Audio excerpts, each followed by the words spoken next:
I'm of course wearing my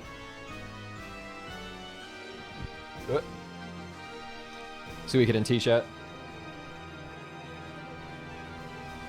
And we can wear the Soul Eater hat.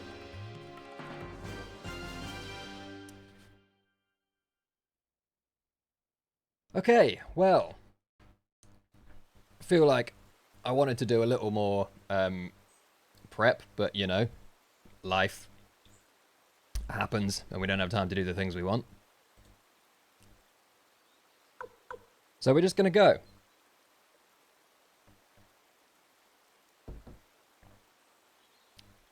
Oh, awesome. Thanks, RJ. I totally forgot about changing the stream title. So I do have a sub 3 hour... Oh, we're on normal difficulty, by the way. I do have a sub 3 hour time for this. This is almost certainly not going to be sub 3 hours. Now, time is going to start after we say no to this and on the fade to black screen. Is there anything else I need to say before we start? Oh, do you know what? Oh, I should have done I just named him 88 and now I can't go back. Oh, well, never mind. We'll maybe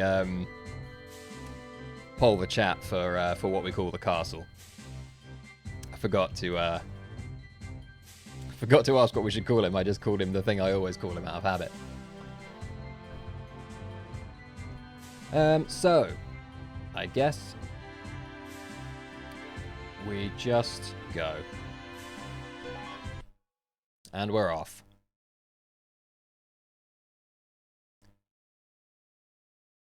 So the first big difference between the original and this is that in the remaster, we're allowing use of turbo, which you can't do in the...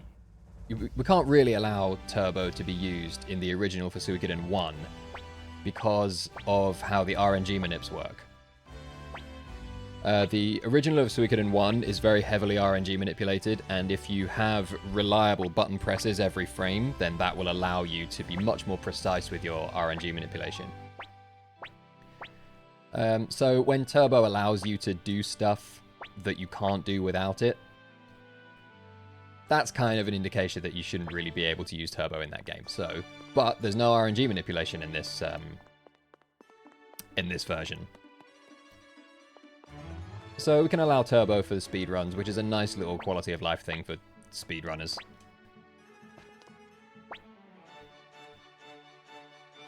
Also, you know, precise movement doesn't matter as much. All kinds of stuff. As I mentioned, the big difference between the original speedrun of Suikoden 1 and the remastered speedrun of Suikoden 1 is that all the RNG manipulation is gone. And that is like the backbone of... that RNG manipulation is the backbone of the speedrun of Suikoden 1. Original. So whereas in the original, well, another big difference that you'll see versus the original is that in the original, the first thing we do is run out to the world map and manipulate a holy crystal drop.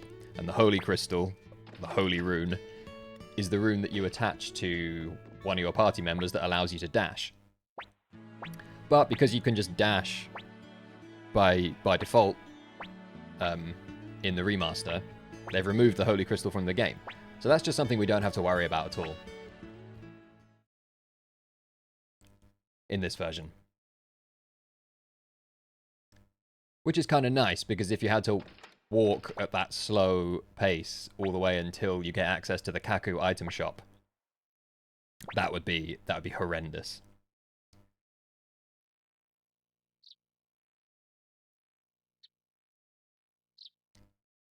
So we're going straight to Magician's Island.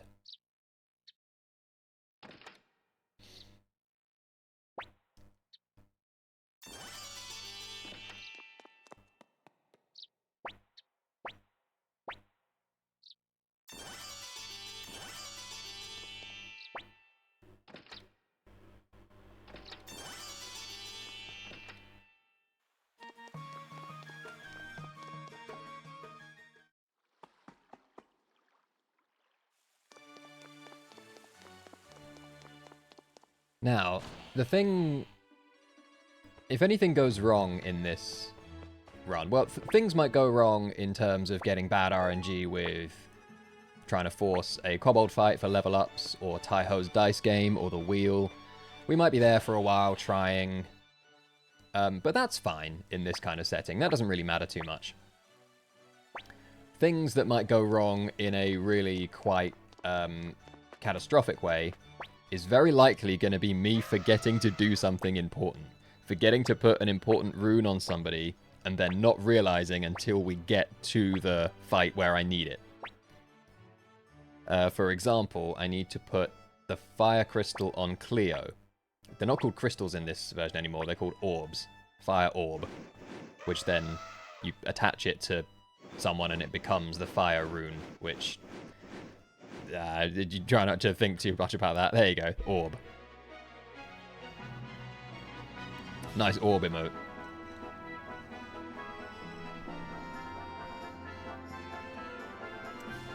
Yeah, I try not to think too much about the mechanics of an orb turning into a rune embedded in someone's hand.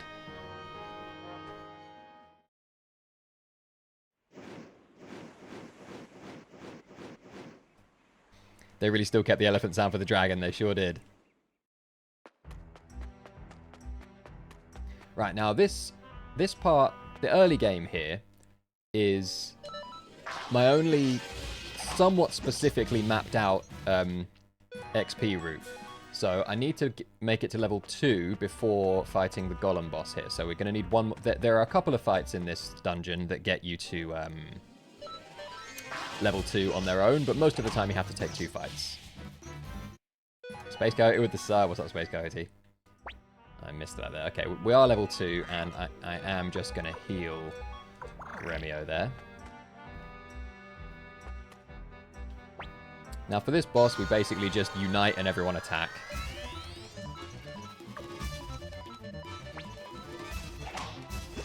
Whoa, nice crit.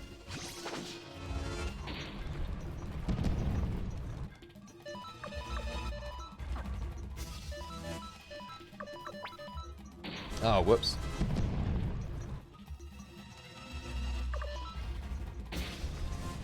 I accidentally hit bribe.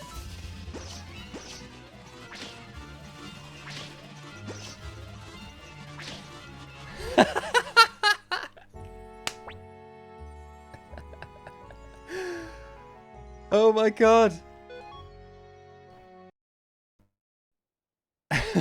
That's hilarious. Okay. Alright. Well, does anyone have any thoughts on what we should call the hero? That has literally, in all my years of speedrunning this game, most of the time we have RNG manipped that fight. And so there's not really any chance of dying. But I have never once game over to that fight. That is absolutely hilarious. Some of that was menu... I shouldn't have had everyone defend after that crit because the Golem outspared Gremio and Pan for their unite.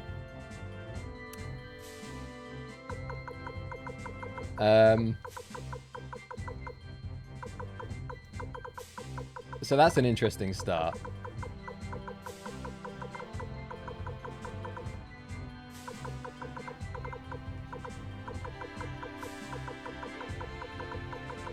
How about that?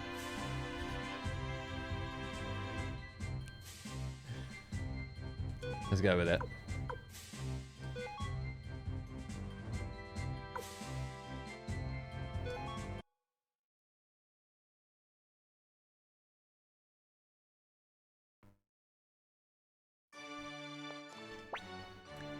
Alright, nearly 8 minutes in, and we're back at the Barbarossa audience. This reminds me of grinding for a holy rune. Doing this scene over and over again. It's like we're back in the original.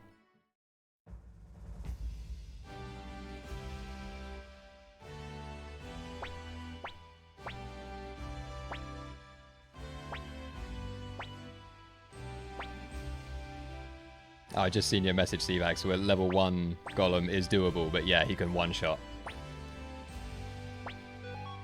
Which is risky. So I always try and get level 2. Because then everyone can survive at least one turn of attack from him. And that is really all that we should see. And because he can 2-shot at level 2. Yeah, it was the crit threw me off. Because I thought, oh, well, now that we've got that crit, we don't need attacks. We don't need any more attack damage. So I just had everyone else defend. But I forgot that means that the Golem, without any attacks, the Golem outspeeds Gremio Pan. Because if you get hit with a physical attack, it lowers your speed. Which is an interesting mechanic. I'm not really sure why. I guess just to kind of expedite the flow of the battle.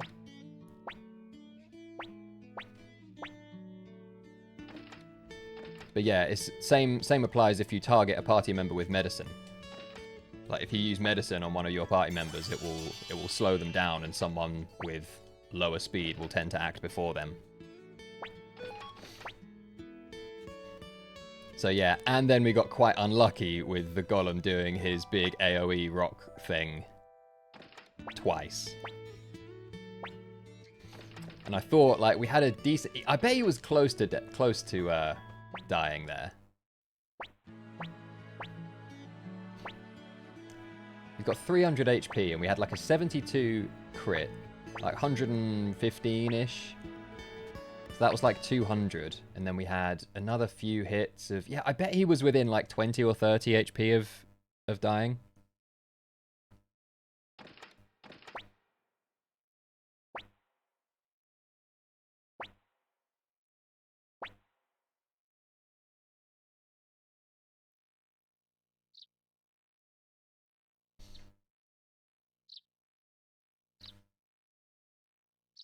But yeah, and then I accidentally chose bribe.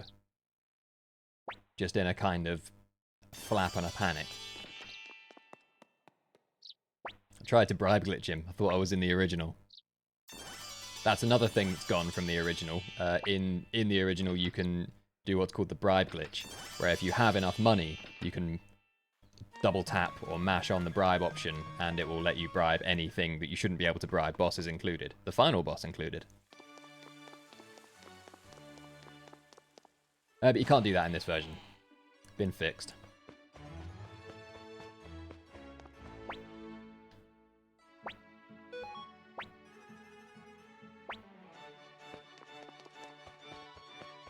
$227 turn 1.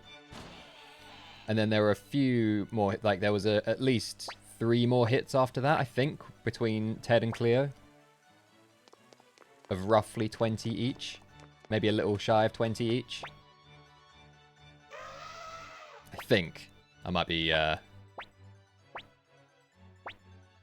embellishing my own memory there.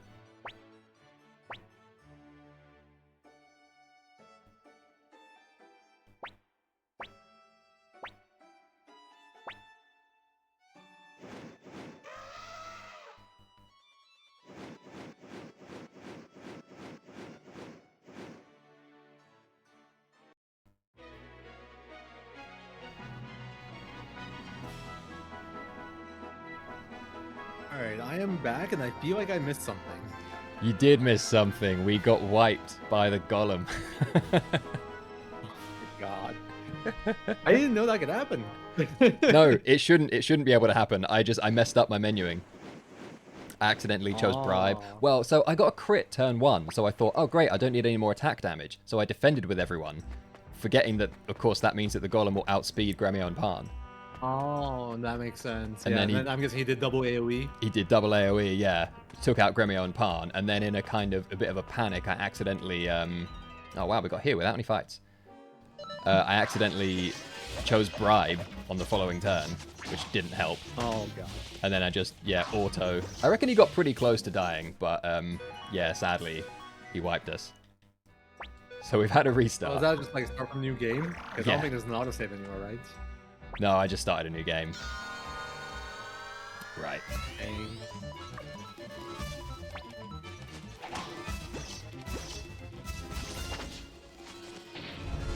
Got the AoE again. And make sure we attack this time will be fine. Make sure we here's a attack this mechanic. time. Yeah. There's a mechanic in this game where essentially when you do a normal attack on an enemy, they're delayed until at least like one more action. So as long as you attack, you guarantee that you get your second unite off before he can move. Yeah. Oh, there you go. Vax did the math. We did 288 damage, so we were 12 short. Oh, that's crazy. That's sad. Yeah, first try. There's no evidence that it took us more than one try to do the golem there.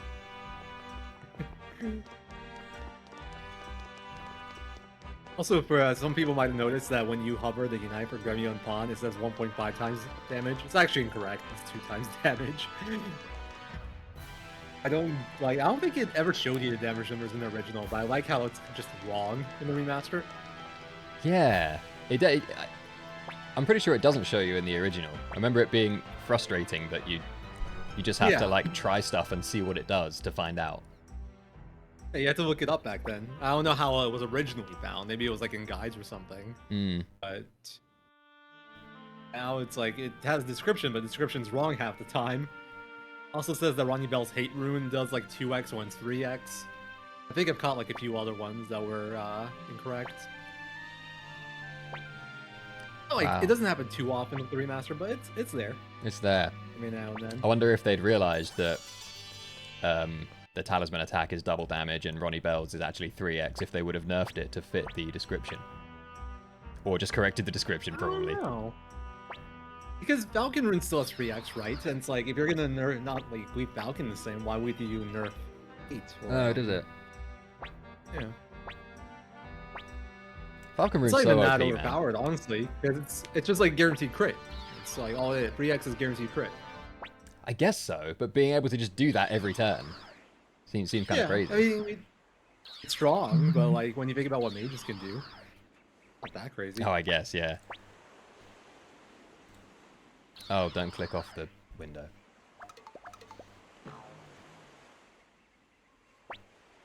Right, so we've only had one encounter on Magician's Island, and as I was saying before, I was rudely interrupted by the golem killing me.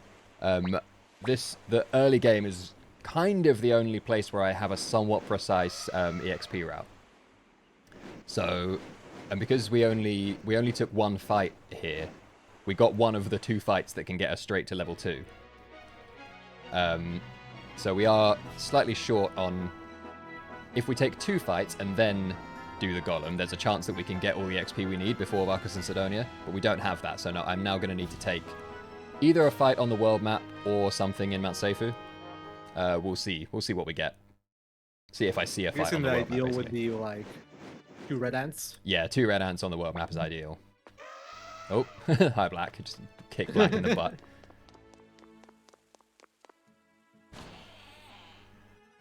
I think I made a mistake binding my turbo button to L1. Because L1 in the original is dash. And it's the button that I used for dash most of the time when speedrunning the original. And so I'm muscle memory, I'm just holding L1 while running around most of the time. And now that's not dash anymore, that is in fact my turbo confirm button. And so I'm just accidentally interacting with stuff all the time. I can see that. It's hard to get used to some of the control differences, like triangle and square being swapped now too. Yeah, the menu open button. Bit of adjustment. Yeah. And even though there's 3 different control schemes available to you, none of them have menu on square. Yeah, none of them. You got 3 different options for controller layouts, and none of them are what they were in the original game. Yeah, I really don't understand that decision, but I mean, at this point, I kind of got used to it. It's just... Yeah. If I ever go back, and I'm sure I will go back to running the original ones at some point, that's going to be so frustrating to like switch back and forth. It's already frustrating enough switching back and forth between 1 and 2 in the originals, right? Yeah. We are on PC, we could just rebind them with Steam settings now that I think about it. Yeah, we could. If that's not considered outside the, outside of what you can do in the game. It doesn't change anything, really. I guess it's just not, like, it would make switching back and forth easier. And make inputs a little bit more comfortable as well, I guess.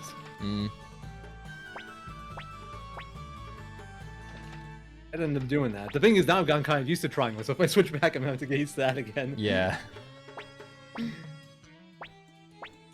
Right, so putting the fire crystal or fire rune on Cleo here was the first big thing that I was liable to forget, because that's not where we do it in the original. Because we don't use any fire magic against Vargas and Sidonia in the original.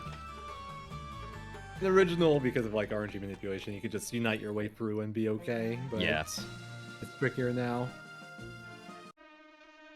Ooh, okay. Oh, I'm ready to take this. This seems like one of the worst fights. It's because they dodge all the time, or just low XP. Yeah, it wasn't too bad. Oh, we're 100 XP short of where we need to be. They also don't give that much XP. I think they're like level 3 or something. Yeah. I also don't know if like the 2 red or 2 green bandit get you 100 XP each here. It should. They're level 5, so I think it's 200. Oh, 200. It might be 200. Yeah. Yeah, I think they give you like 160 each at this point. Oh, 160 to each character, not 160 each bandit. Yeah. That's fine. I need to be at level 4 with 360 XP. Because that's... Do you get level 5 of the 5 bandits? Is that the goal? Exactly, yeah. Or if I manage to already reach level 5 before the 5 bandits, that's also fine. It's funny that this is kind of like a thing now with the remaster, because with the OG, even before like all the RNG manipulation stuff, like because the RNG resets were still a thing, people were like, okay, we're not doing manipulation, but Magician's Island, you'd always see the same 2 battles. They'd always kill them the same way, so like he still had like the static EXP route. That's completely gone now. Jerk force. Do you know what?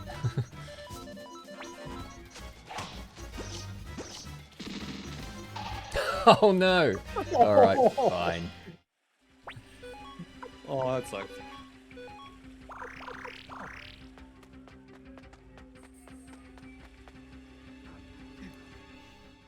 Those wars were not having it. They were not. Okay, no Voice of Earth turn 1 from the Queen Anne, that's good. Or turn 2. That means you're pretty much safe here. Fight! Wow, no So Voice this of fight Earth. auto ends after 3 turns, but if you die before the 3rd turn, you actually game over. If you die on the 3rd turn, it's fine. Yeah. But so the only adjustment sure I kind of need to make there is if the Queen Ant does Voice of Earth turn 1, then I use Medicine on usually Pan because he has the most HP. Just to make sure that someone survives to the end of turn 3. This is 2 XP? Did you speed this one up? Yeah, I just forgot. Ah, okay. I was like, is it special property maybe? Because it's like, Yeah, no, you definitely can speed that one up. I just zoned out and started reading chat.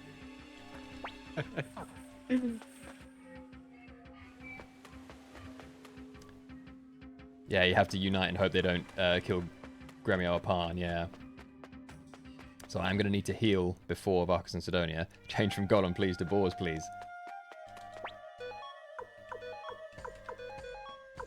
I like the screen now in the remaster. I feel like it's much prettier than the original. You think it's prettier in the original? Oh, I think it's prettier in this one. Oh, right, yeah, same. I feel like I don't love the cave. I feel like it's weird there's water everywhere when there's like no bodies of water anywhere around in the world map. Yeah, and you're like up a mountain, right? Original. Yeah, it's a mountain. The water was weird, but I like the outside. The remaster. Okay, so we auto once, see what the damage is. Oh, whoops. Oh no. That's rough. Oh, okay, that's really bad. Yeah, you lose Talisman, and this isn't Suikoden 2. You don't get revived. Yeah. Okay, we're gonna have try. Still have flaming arrows. You might be okay. Yeah. Cleo's gonna get wrecked though. Just don't get hit.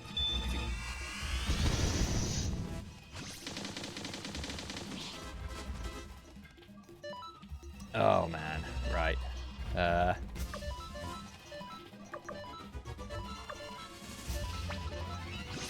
No. Oh. Yeah, this might be...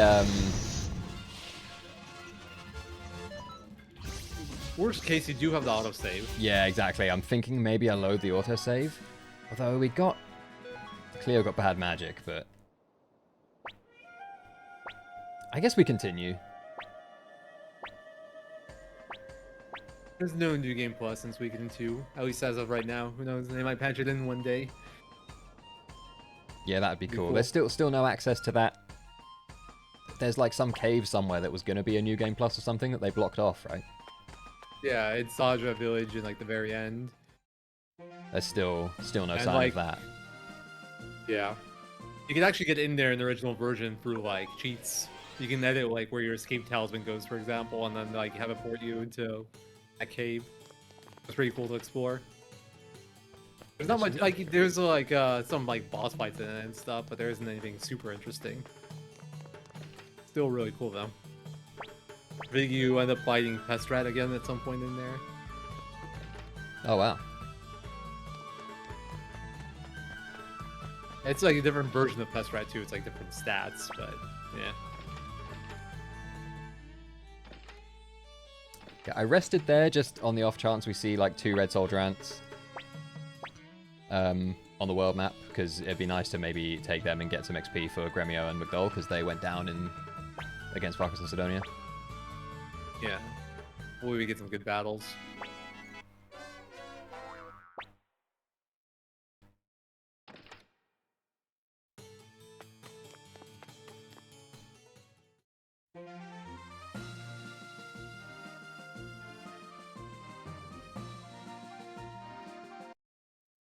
Hey.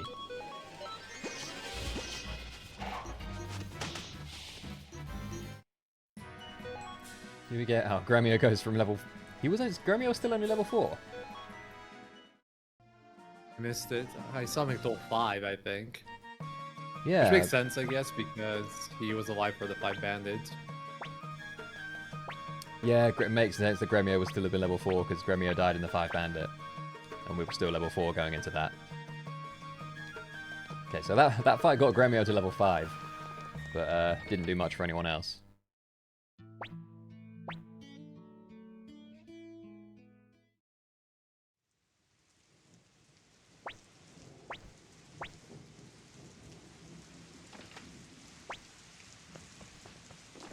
Now we have a long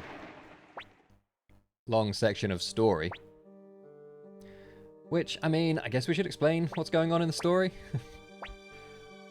So, we're the son of, in case, you know, you need some refreshers on what's happening in the story. We're the son of a great general of the Imperial Army, of the Empire, basically. The Empire has a bunch of great military generals, and we are the son of one of them.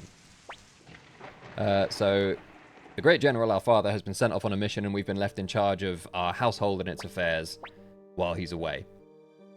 And, you know, going off on mostly kind of fetch errands and little missions to keep the young son of a noble busy. First one was at Magician's Island to collect some astral projections, which effectively serves as a little in-game tutorial almost. The second one was to go and act as tax collectors for Rockland. We went there, discovered that the mayor of Rockland then claimed that he was having his tax money stolen by bandits that live up in the mountain. So we then went and dealt with those bandits, or, you know, dealt with them slightly suboptimally, because 2 of our characters got knocked unconscious while doing it. But we dealt with the bandits, delivered them to the mayor of Rockland, and so that mission is now complete. But while we were up on the mountain, we encountered a big, monstrous queen ant that we couldn't defeat. Which, let's not think about how the bandits that live up there interact with that queen ant and how they get past them. We just assume that that's all fine. They have some sort of symbiotic relationship. But we couldn't get past it. But our friend Ted came to our rescue with some mysterious magic. And he used this very powerful, mysterious magic that none of us have seen to clear the queen ant out of our way. So we were all like, huh? What gives? Then when we arrived back in Gregminster, our chaperone, our imperial chaperone, said to Ted, hey, just come, everyone else go home, but Ted, you come with me for a second. And he then took Ted to the Imperial Palace's court magician, Windy, who, it turns out, is a pretty big deal, awful villain who has been searching for the rune, the magic that Ted holds, for 300 years. And now Ted has given himself away. And so he was trapped. He'd been handed in to the villain who's been hunting him down for 300 years. He then used the rune to get away, injuring himself gravely in the process. Hence, we just found him on the floor of our porch just there. He explained to us what happened, and we have somewhat nursed him a little back to health, although he hasn't been back here very long.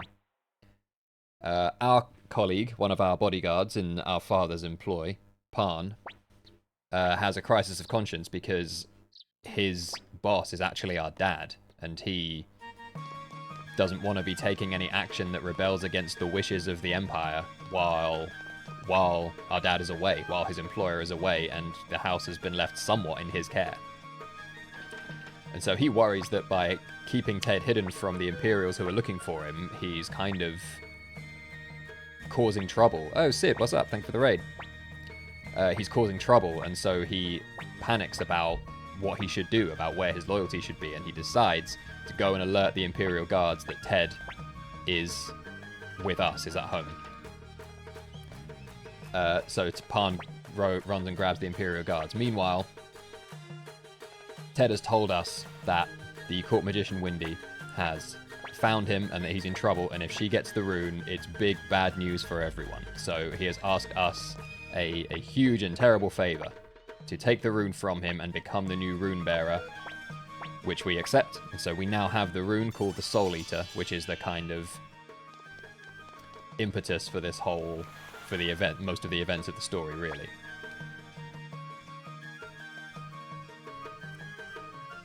So we then hand Ted over as per his wishes, because they still think that he has the rune.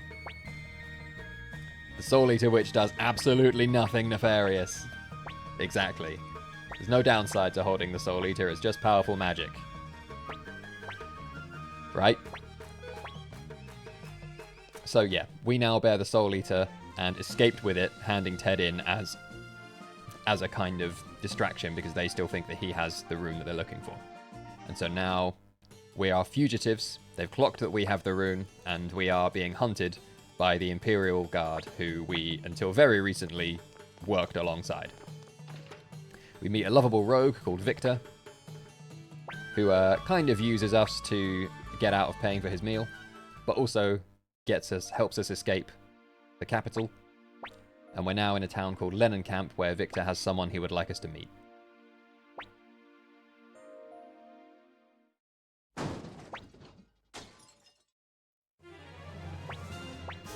I think I'm gonna have you join my commentary team for when I do 2 runs, because you did a great job summarizing the story, and I've done a terrible job of it so far. Oh, thanks, man.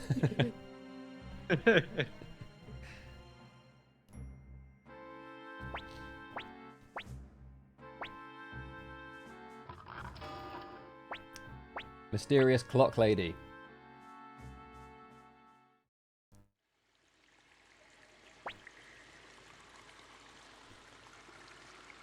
So this is Odessa, who, if you've played the game, I'm sure you remember, is one of the main characters, lives a long and healthy life with us throughout our endeavors, throughout the entire game.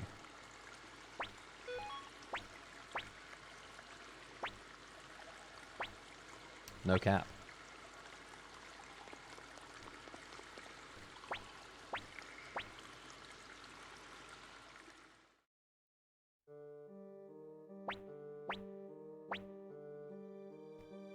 So this is the person that Victor wanted us to meet. They've got a secret hideout underneath the inn in this town of Lennencamp. We've now been introduced to Odessa, and we're understandably worried about, having been introduced to the Liberation Army, essentially the rebels, like the people who are looking to incite civil war and overthrow the Empire, who we kind of still work for. There's a misunderstanding, but we still work for the Empire, really. We're the son of one of the great generals. Gonna remember to do this. Oops, do this formation swap, and I actually am just gonna have a quick peek at Cleo's stats. Level 7, 200. Okay, that's not enough.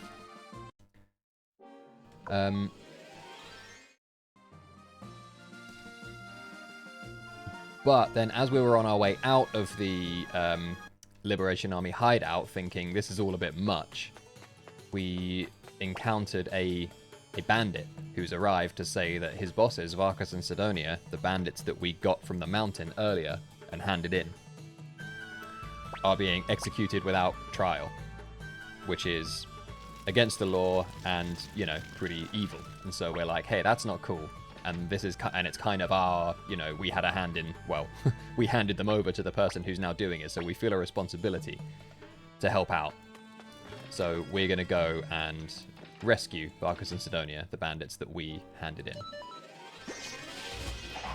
Ooh, nice crit. Yeah, we got to level 6 on Gremio and McDowell there, because they're missing levels from earlier. Up. They're catching up.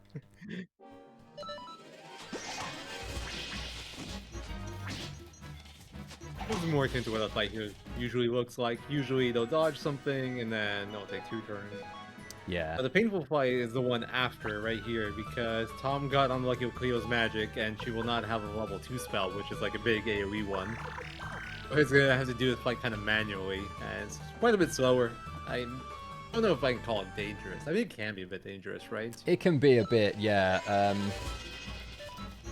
These, the kind of the spear dudes, they're really, well, flaming arrows on the captain, because he's kind of a pain.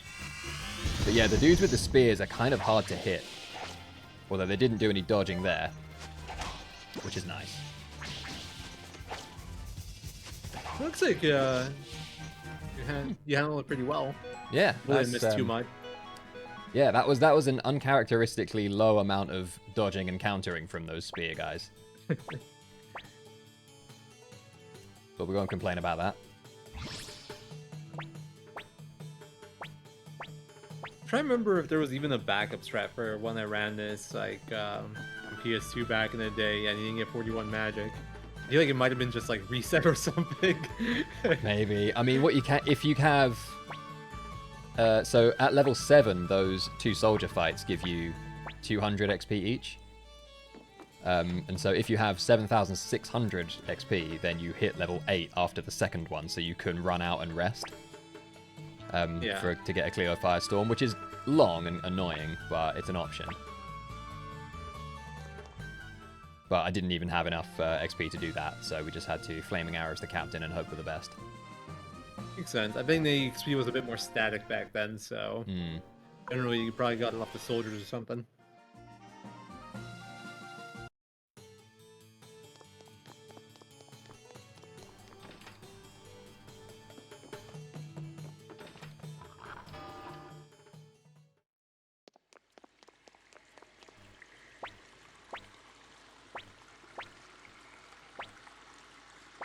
Victor looks younger in Suikoden 1, you think? He was literally younger than Suikoden 2, so... Yeah, I guess so. But, yeah, he definitely looks a bit younger. Sevax says his first backup strat was reset or just... The room. What'd you say, sorry? I like that pipe that's dripping into the freaking meeting room. Oh, the pipe, the dripping water pipe. Yeah, just like, you know, this is our hideout, this is our base, and you have a pipe literally dripping water into the room 24/7.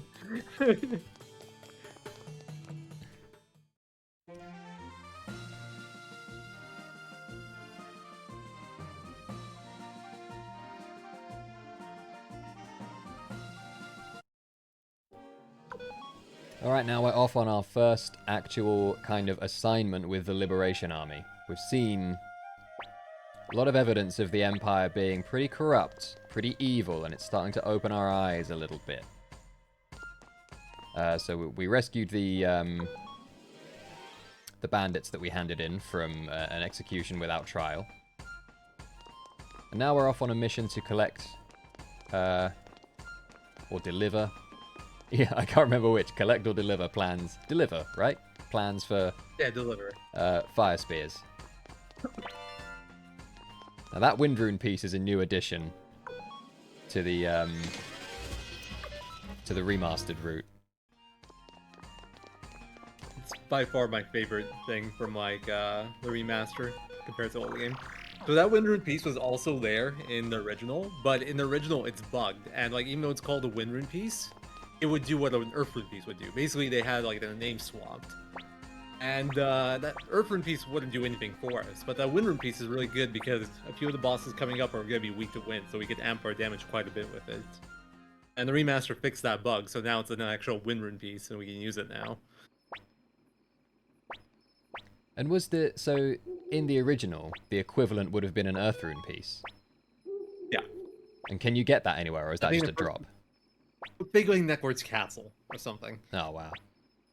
Yeah, past the point where it'd be useful.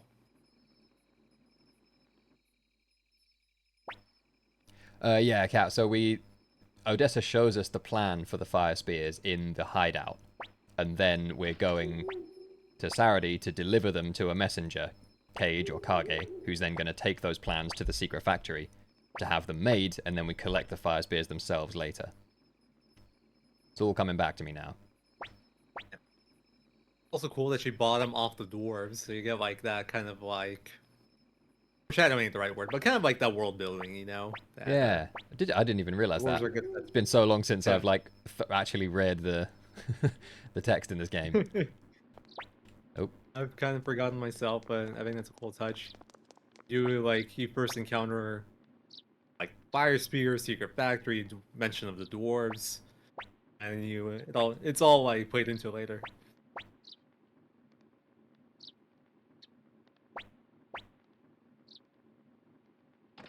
So we got briefly poisoned there.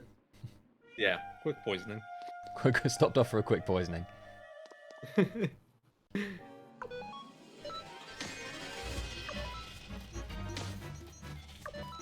We're not getting good luck with these escapes. No, that snail just hated McDowell. He did not like him at all. I think you get auto healed in Saradi as well, right? So it doesn't really matter. Yeah. Jeez. Wow. So good for him, his hole is dead already. Dude, what did you do to these snails? You didn't pay him enough money.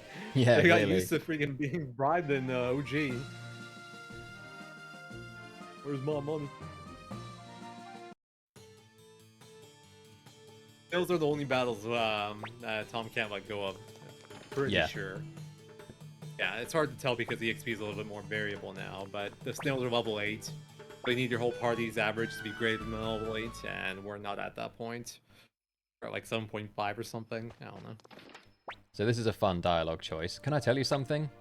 I'm not interested. I enjoy that. If you tell her you're not interested in what she has to say, she just doesn't say it and moves on to the next thing. Speedrun strats. I really dislike they got rid of the exterior for this scene. Definitely. In the original, I guess they you got can rid see of the the exterior town. for everything, but yeah. Yeah, this is where it's really noticeable here, though, right? Yeah. Because Kage walks up through the town, through like some bushes and stuff, to see you on their little balcony. But yeah, you just don't see that. It's all just black void now. Yeah, and it's like they're hanging out on the balcony and they're surrounded by black void. And it's like, what? Yeah. How balconies work.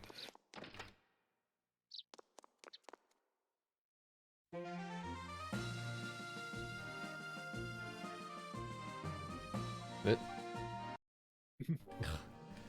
in the original, you can hold right a few tiles early there, and it carries you down into the mountain. Whereas in the remaster, holding right into that mountainside pushes you up for some reason.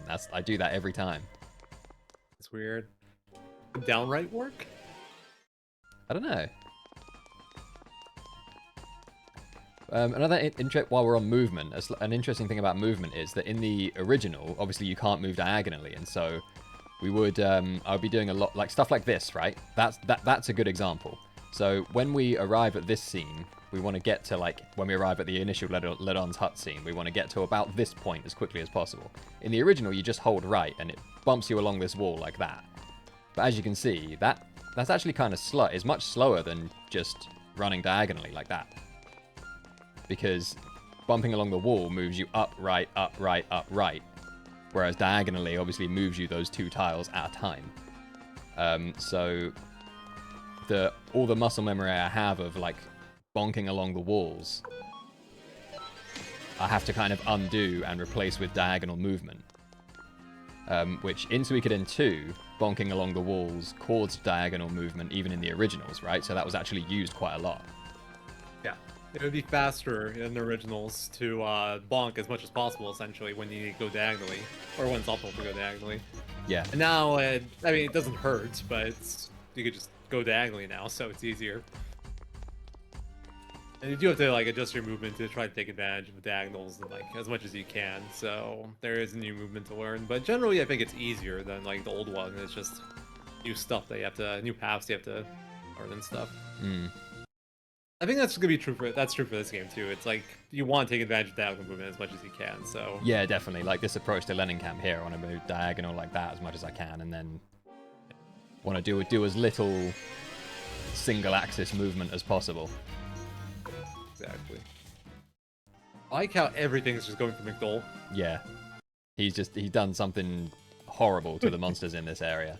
They've got a vendetta. So in the OG Suikoden 2, there was like a mechanic where basically the further back in your party you would have a character, the more likely they were to get targeted. I wonder if like maybe the inverse is true for 1. Maybe. They really like McDole. I feel like it would kind of make sense to be the other way around, right? Because yeah. the people in front are the people like closest. Yeah. People in front are closer, and it's like generally you probably put tanks or short range characters up front, so it kind of makes sense from a gameplay perspective. It's like it feels like such a dick move into, I'm gonna put my squishy characters in the back, my mages and like ranged marksmen. The game's like, oh, it's a back character? That means you're more likely to get targeted, eh? Yeah.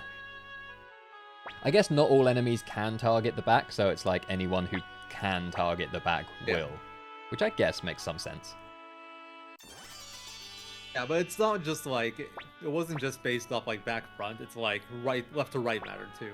Like if they can only target front, the right slot would be 50%, while the other 2 would be 25. Oh, weird. Yeah. It's a weird target. I'm still wondering if it's in the remaster. I feel like it is based off like my experience so far, but obviously no confirmation. I haven't looked into game code for it. Actually, I never looked into game code on it for all. I did like trials for it and OG. That was like emulator tools. I'm not gonna do that now. With the remasters, it'll take ages.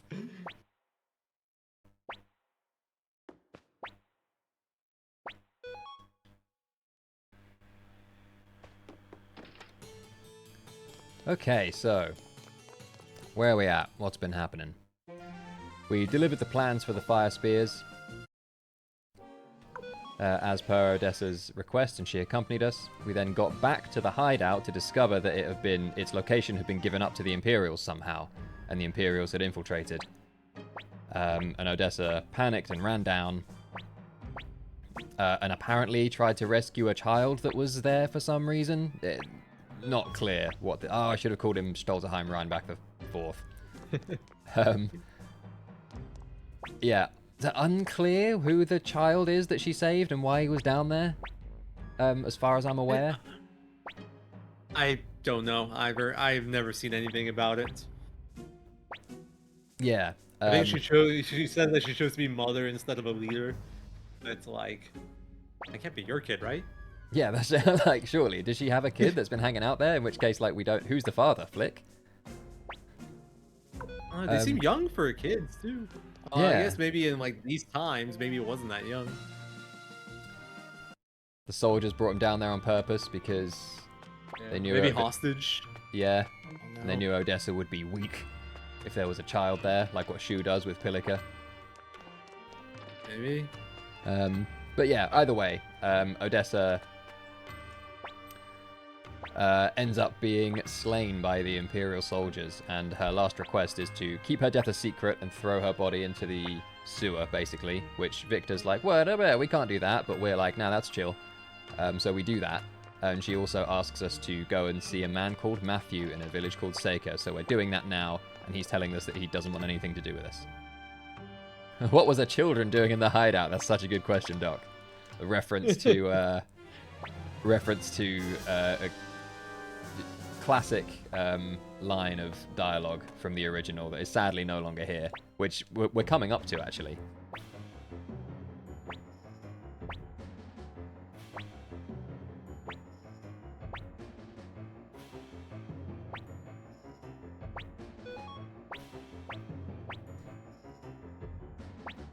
Portraits are crisp, they sure are. I sure hope I rested at the Lennenkamp Inn before. I did, okay, good. Besides, these 3 guys, we can take them Fanado, we'd be fine. Yeah, that's true.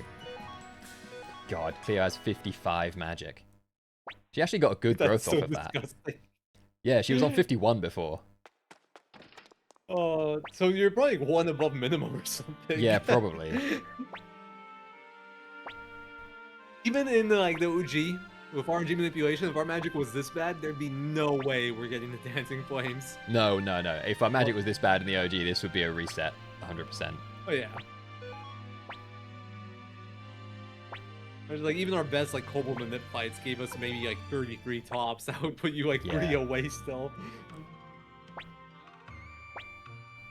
I didn't highlight the killing in front of a children line that isn't that anymore. They did. They changed. It's hard to highlight something that isn't there anymore, you know? Yeah, hard to highlight something that's not there anymore, it's true. Yeah, they fully retranslated the whole thing. Sometimes for better, sometimes for worse. Yes.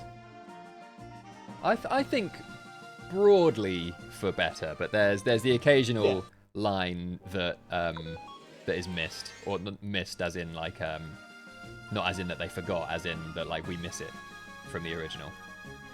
Yeah, negatively changed, I guess. Yeah, I don't know. So, some of them in like a meme way, and some of them in a genuine way.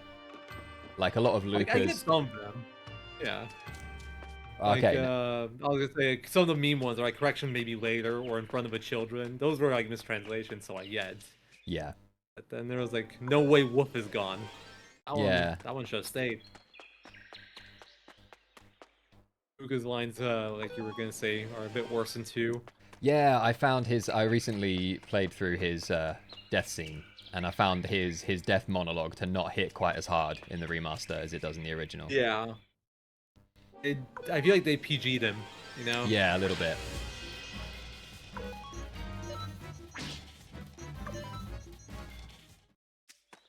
Alright, so what Tom's doing here is he's looking for a fight for 6 kobolds. This is essentially going to be our big level up fight before Torn Castle.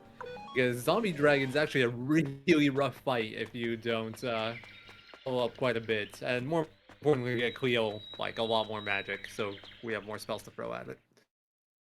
So it's like the first kind of like RNG check. Yeah, I've come to call them I've sort of coined a term, the Big Three. And those this is the first of the Big Three RNG moments. The second is Taiho's dice game, which happens basically immediately after this. And then the third is arguably the most evil of all of them, the wheel. Yeah. I really feel like the remaster should have thrown this bone to the wheel and found some way, like, given us some way to just consistently get it, you know? Yeah. Disappointed that's still in there. Like talking to Juppo. Have you ever messed around the... Sorry, go ahead. I was just going to say, like the way that talking to Juppo switches off encounters in the house, I think. They could have just made that, like, an option to just let you get through the wheel if you want. I think that would have been good.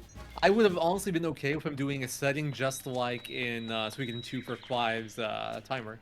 I'd be okay with that too. Yeah.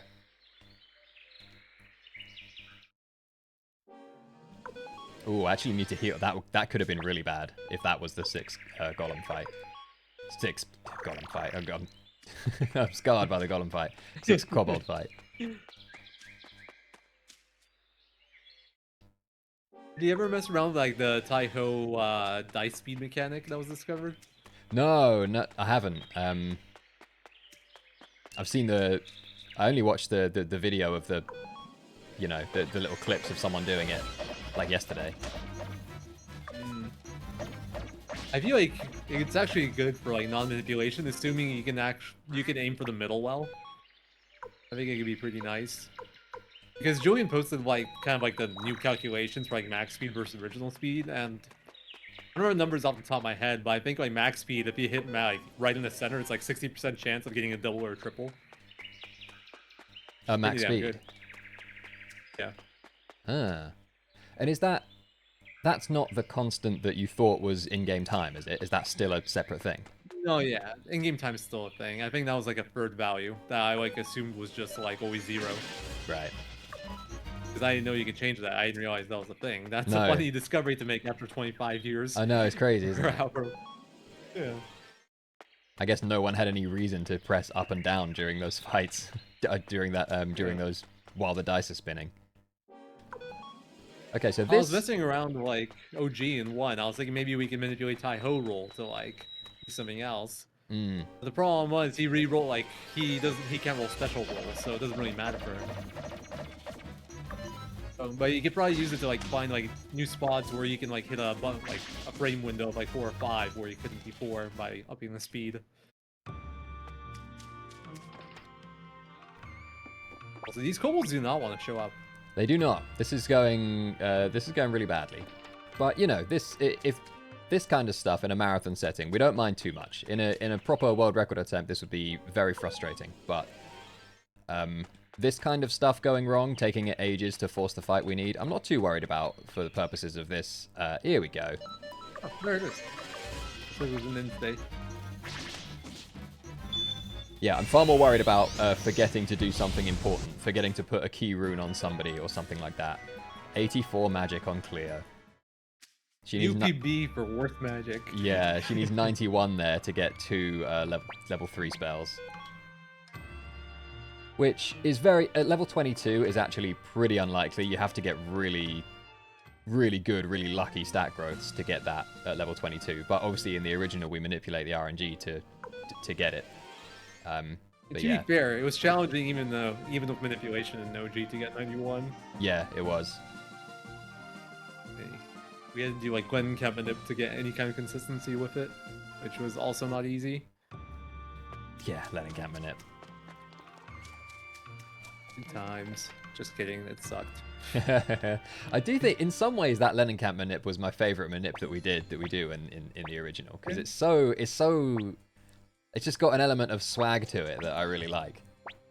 Yeah, it is cool. It's like one of those manips that's it doesn't have to be perfect, but it does require a pretty sick level of precision. Yeah. It's like a 15 or 16 frame window to yeah, something like that. To go and speak to the clock in Lennenkamp. All right, here's the second of the big 3.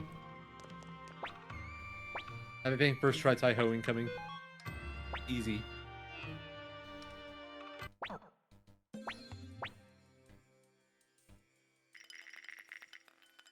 Man, you don't have much money in this route. Oh, I guess you did bribe like the 2 boars. Yeah. Those guys eat a lot. Back when I ran like before RNG manipulation, I think we would like try to get to 10k in like the glitch categories. Easy. Nice. Easy. Call it first try. Honestly, now that we know the cursor mechanic, I think Taiho is not nearly as bad as he once was.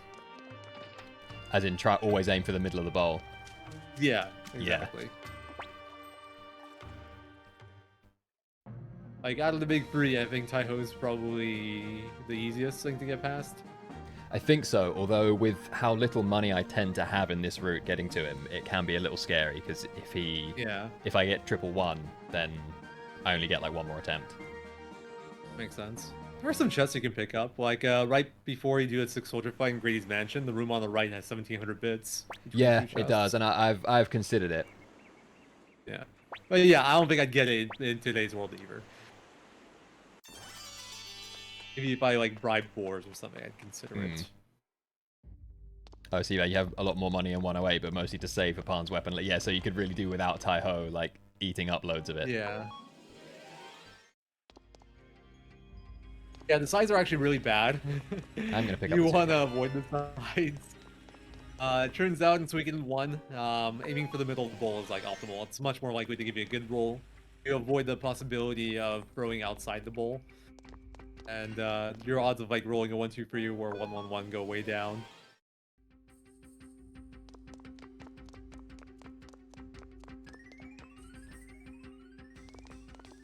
You could do it in the original too.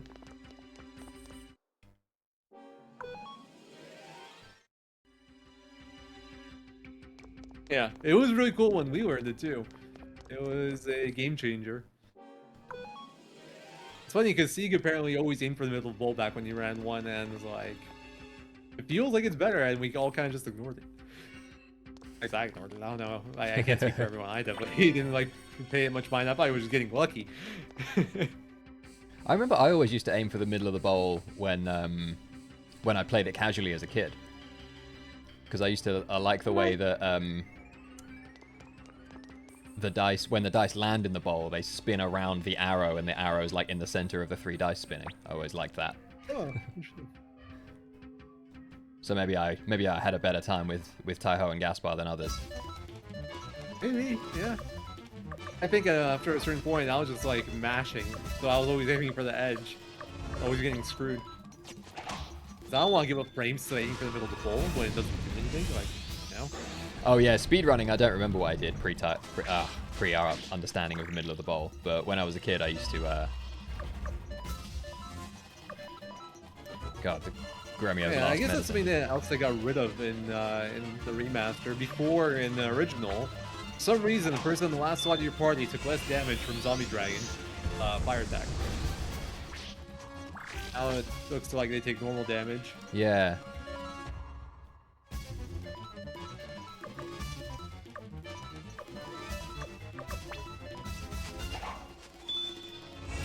Right, we could do with some crits here. Ooh, Tai-Ho's You do some crits here, Victor. Miss. yeah, classic. Victor. So Gremio's a little low.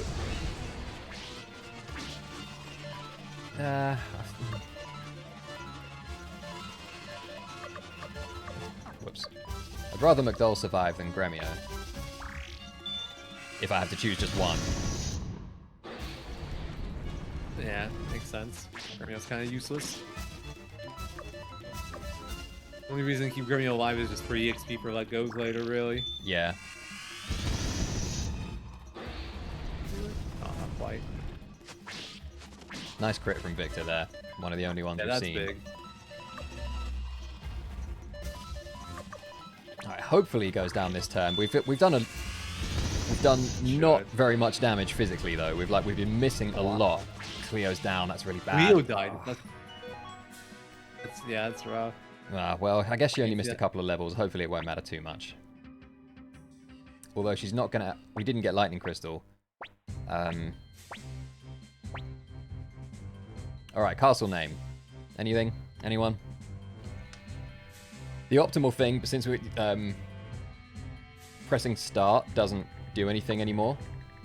Whereas in the original, you would just hit A once and then start, and then that would hit determine. So now it only auto jumps to determine once the name input is full. So we just hold A and go like that, and then it jumps to determine, and so we call it castle, which is quite amusing. But we don't have to call it that now. If anyone's got any ideas. I feel like just doing 1A and then going upright might be faster than but I'm not sure. I think also if you do maybe. determine, if you do determine with blank, I think it gives you like space as like your castle name basically. Maybe not. Maybe it was in 2. I think that was a thing. Maybe. Oh, I think that was the original that happened. I definitely saw that at some point recently. I might just be misremembering where, but I think like in some version of the game, going to determine if an empty name give you space as your name. And I think it was 1 OG, maybe. I don't remember.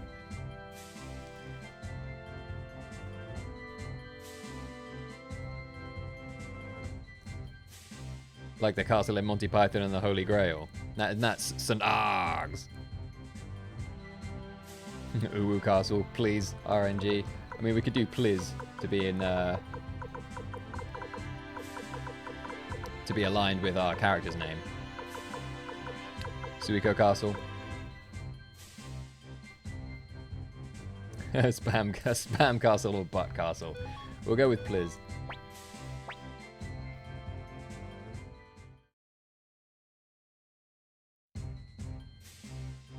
I think I'm gonna stick around until wheel, and then I'm gonna get some sleep because I think I actually have something to do now after this. Oh wow. Yeah, so Zero's been up through the night in case anyone missed it. I've taken naps.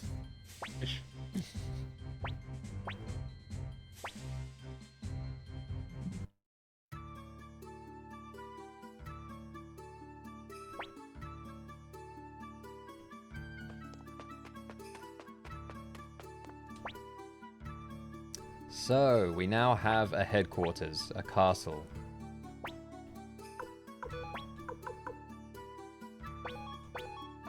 I always like to check Luke's stats there, even though it literally doesn't make any difference to anything. Just a hangover from running the first one where it does matter. Well, in some categories. I mean, like, technically it matters, but you just can't do anything about it, so... Well, yeah. That play. It's good to know what you're working with, at least. Like, in 2, I checked Flick's magic when you get him after in Cairo. Doesn't change anything for me, but I'll know how likely he is. Well, I'll get an idea of how likely he is to get enough magic off his big level up later. Let's do some blacksmith levels now. I'm doing this kind of just in case we see fights on the wheel, because they can be pretty horrible. We'll do Gremio to level 3.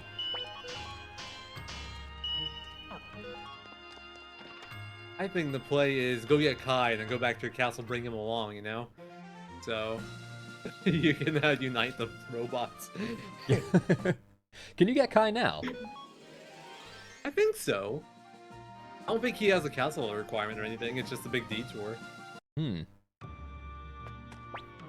See, that's what I get for running around holding L1. I just talk to NPCs by accident.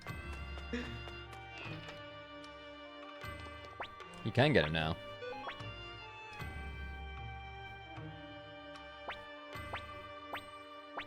When I was routing OG any percent, I was actually toying with, like, speaking to an NPC to kind of reset the NPC pattern. I can get a proper indicator for when to go, but I never got anything working. Like, there was one pattern where I think this one NPC just kept on, like, going into the building on the right, non-stop, and I just needed some kind of indicator for him, so I tried talking him to, like, at least make him face left or something, so if he went right again, I'd see it.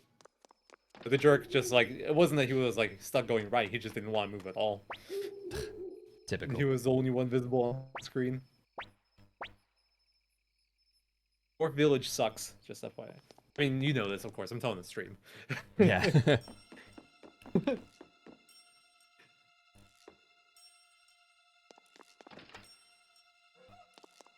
So this is the last of what I call the Big Three. Whoops. It's because the robots, they can catch you, that's why it's a big the robots. There's this room. Oh. Got it. Second try. Not bad, not bad.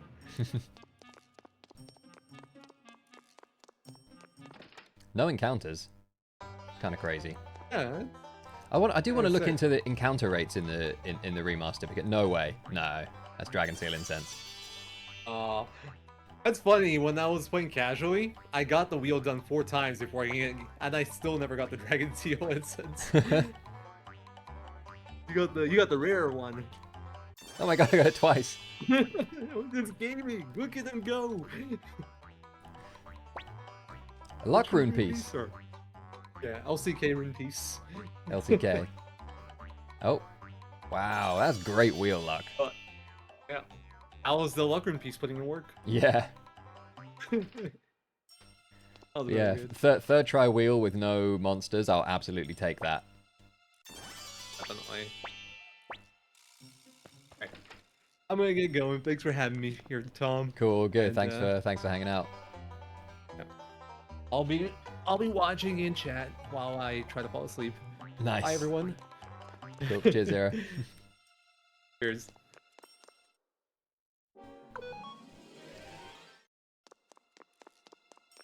So that's the big three RNG moments kind of out the way. There's some more, but those are like, I tend to think we have a run now once we're through those three, you know, relatively painlessly. Obviously, the kobolds, the first of the big three was the kobolds, and we got absolutely wrecked by not seeing them in the forest for ages.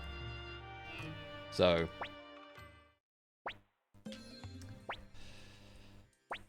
yeah, it wasn't, but Taiho and Wheel were very favorable for us here. So yeah, what's happened since our last story update?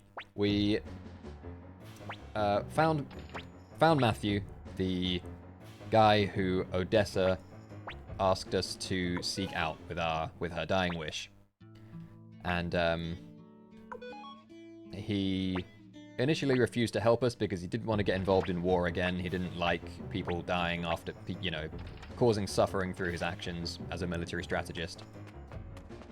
But after having seen how corrupt and evil the Imperials are, some Imperial soldiers showed up and basically said that they want him to come and work for them and threatened the children that he was teaching.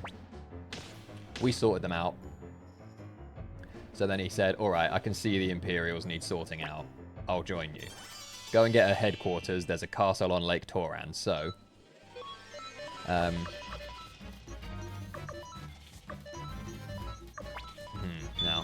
we've only got one level 3 spell still. Which I guess is fine. Means we'll only have 2 shreddings on Cleo for Gigantes, but again, I think that it's fine. So we went to Toran Castle, had to win a dice game to get a boat over there. Oh my god, I keep double mashing square to double speed up, but I haven't got that yet.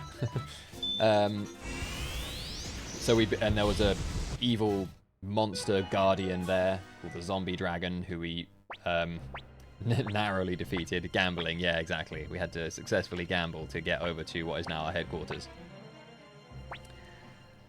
But we cleared the monsters out. We have our headquarters now, and our first, the first mission, I guess. You know, we're the leader of the army, but Matthew, our military strategist, has advised that the first thing we do is to recruit some other big deal generals, and there is one by the name of Lepant, which is a really weird name, but big orange friend. There he is. And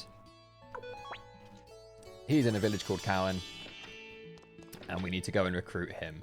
There was a whole little bit where Lepant was just refusing there, but once again, not nearly as orange as he was, that's true. He was far more orange in the original. But through the...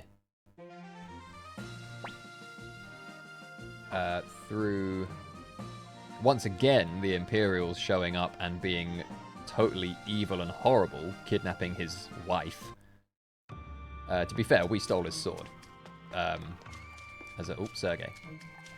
But again, through the Imperials showing up and being absolutely horrible, and then us helping him to sort them out, he said, alright, I can see they're the bad guys and you're the good guys. Let's team up. So we have now successfully recruited our first big deal general into our army. And during that, our old friend Pan showed up for a bit of a redemption arc. Or the beginning of his redemption arc, I suppose. Showed up and said... Well, Craze, the evil guy from the Empire, brought Pan out, thinking to be like, ha! Here's your old friend working for me now. He's gonna help me do my evil stuff that I'm trying to do. But actually, Pan saw the light and said, I may be betraying my employer, Master Tio, but this is clearly the right thing to do. So he then betrayed again, committed his second betrayal in the first hour of the run, and betrayed Craze, and came back to our side. So we now have Pan with us as well. And notably, along with Lepant, we recruited his wife, Eileen, who is far more useful and a far more, yeah, just a far better party member than Lepant, because she's a very strong magic user. She is, nope, not there. So there are groups of, there are groups that determine how much a given stat gains per level up on characters. For example, McDowell, main character, is in group 6. There are 8. Like, the best one is, there are a couple of special groups, but really the highest group is group 8. McDowell is in group 6 for both speed and magic. Cleo's in group 6, also is in group 6 for magic. Eileen is in group 7 for magic, which is really good. Also, Tengar, who's a very popular magic user for a lot of people. Tengar is also in group 7 for magic, so Eileen and Tengar are comparable magic users. Sadly, in this category, we're actually not gonna... Eileen's actually not gonna... Yeah, better magic, less orange, almost equal trade-off. Yeah, I'm not sure. Sadly, Eileen's not gonna realize her full potential. You could say she wears Lepants in the relationship, yeah, with her Earth rune. She's not gonna... Yeah, she's a good magic user, but also it's Tengar, yeah. She's not gonna realize... Eileen's not gonna realize her full potential, sadly. All that we're gonna use her for in this run is her Earth rune. She has an Earth rune attached to her, which is very useful because Earth magic is very powerful in this game. Fast animation. Sadly, it only has 2 spells that actually do damage. One is the 2nd level spell, and one is the 4th level spell. So we don't have access to that 4th level spell for a little while, but even the 2nd level spell, just having that is really good. It's a nice quick animation, and it's high damage. And so all we're going to do, having Eileen with us here, is basically steal that Earth rune off her and give it to Luke. Who, incidentally, is in group 8, which is the highest group for magic. His magic stat is in, you know, stat growth of group 8. Which is a couple of weird special categories aside, like Gremio's power and Victor's power are in their own weird categories, but in terms of the general category that most people can have, Group 8 is the best one, and Luke is one of only 2 characters that are in Group 8 for Magic, the top group. The other one is Crowley, who obviously, well, in this category we're not going to get at all.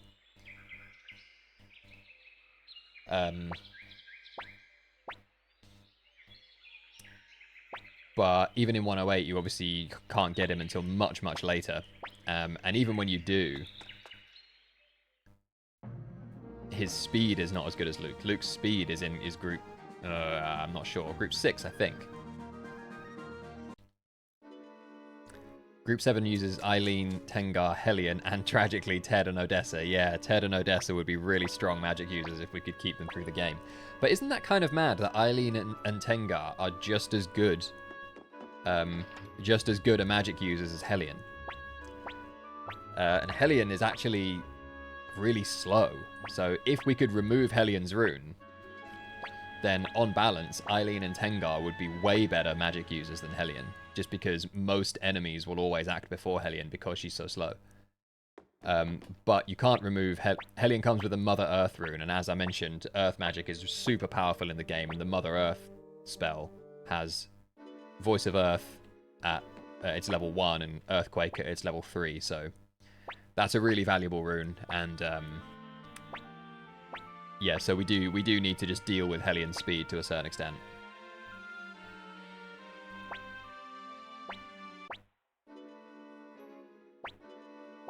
Yeah, if Hellion's rune was removable, it would change a lot.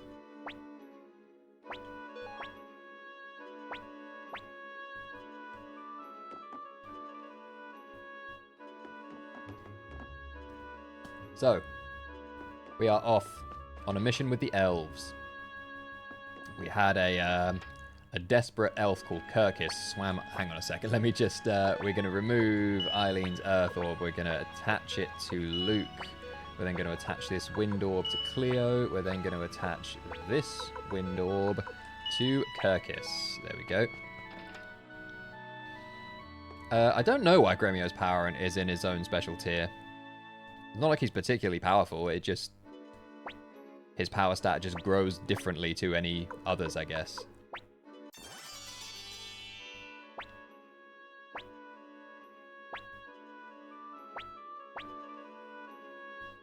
All runes removable mod for the game. I think that would be pretty easy.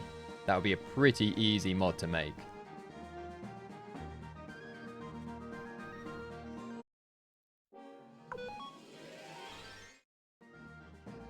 Says the guy who knows next to nothing about modding games. But I know where the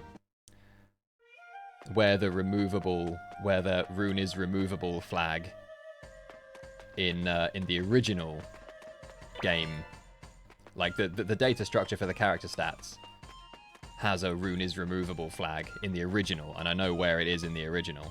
It's a little more complicated in the remaster because it allocates memory dynamically, but no. Boop. So I'm just picking up a couple of chests for some money here.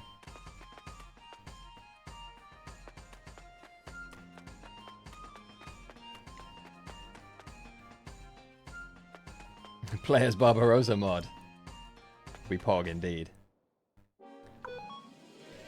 So, basically, Kirkis the Elf has arrived at our headquarters and has said that Imperial General Quando Rosman has a horrible weapon and he's going to use it to wipe out the elves' village because he's evil and horrible.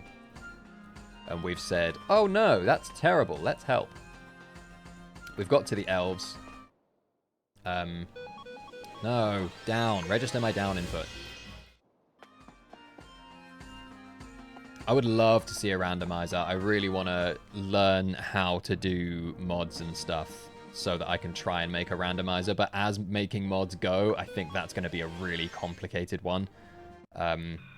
With a lot of potential for horrendously crashing the game. So I probably will have to try my hand at some simpler ones first. Right, we're going to sell all of the main character's stuff. It's not the Wind Rune piece. Sell this feather. Sell this counter orb. Killer orb. Not the escape talisman. Is there anything else? I guess that's it, isn't it? Can we sell the dragon incense? No, we can't.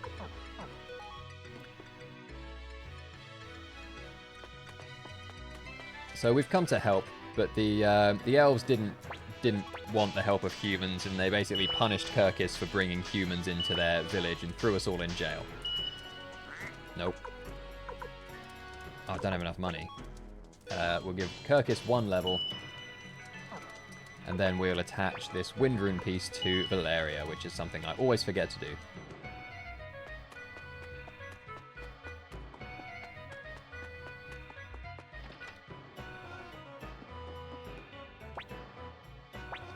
Yeah, well, it's a lot of it is so in the original, I made a little script that I would boot up the game, run, and then it would randomize everyone's stat block. So it would take, say, Valeria's stat block and assign it to Gremio. So it would still be Gremio and it would still look like Gremio, but he would have the 7-star sword and the Falcon rune and would have Valeria's stats, basically.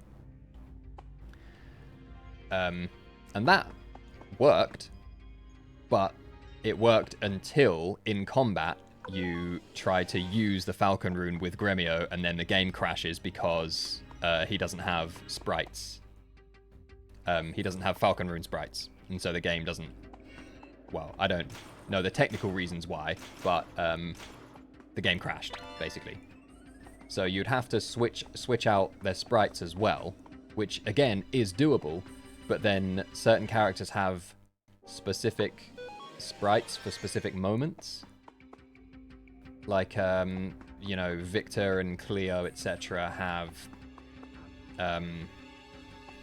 specific sprites for when they get knocked out by Necklord in Warrior's Village. Victor has the special sprite for when he climbs over the thing in Sonya's fortress.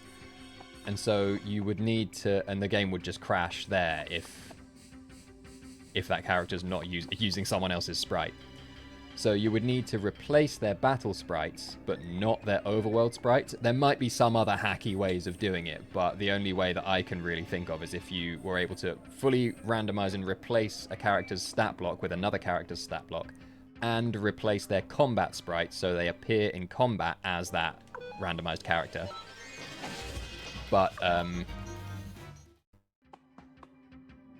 in the overworld, during cutscenes or whatever, their sprites still remained as their original characters. And that is where the complexity comes in, because that means separating out data in the character's file, figuring out where data for their battle sprites ends and where their overworld sprites data begins and stuff like that. And I do not have nearly enough knowledge or expertise to implement something like that, which is a shame, but I would like to try and work on it.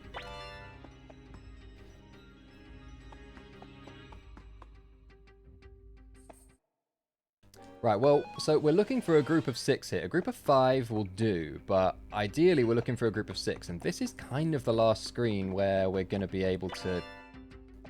Well, this screen here, this is the screen that Gigantes is on, so I'm going to be forcing a fight here. And we're going to be forcing a fight until we see a group of 5 or 6 to take for level ups.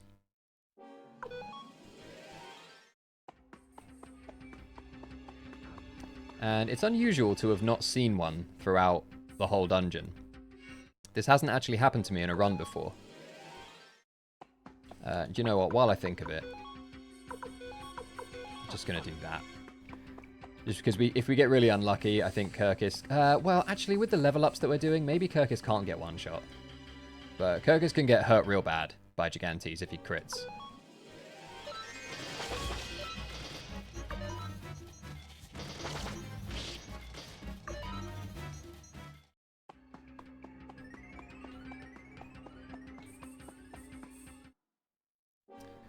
Oh, come on.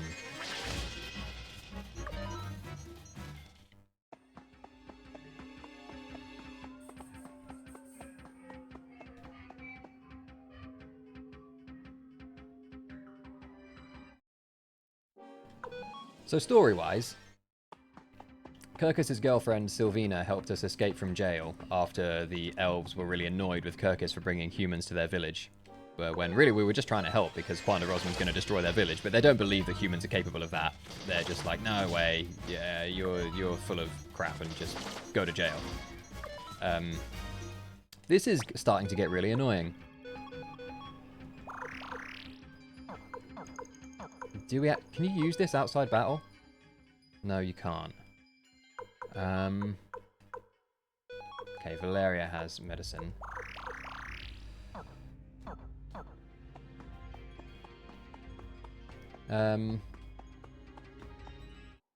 So we escaped and went to see the dwarves, because the dwarves are the ones who invented the weapon that Quanda Rosman is going to use. The dwarves said again, they don't believe that humans could steal plans for one of their weapons. Oh god, group of 4. It's not enough.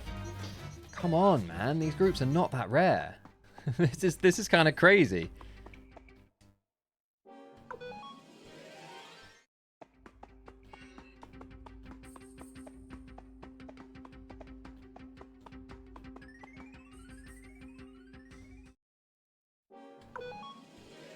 Say the thing. What thing?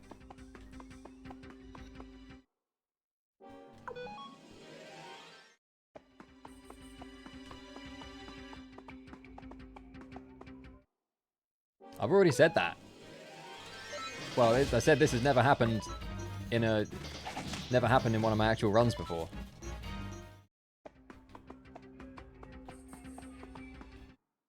I've always seen a group that I need just running through the dungeon.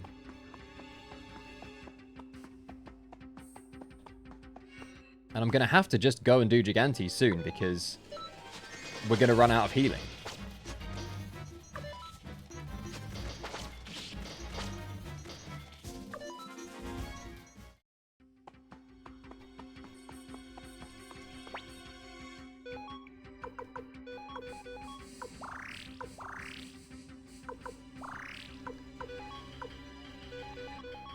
I think I might just have to go.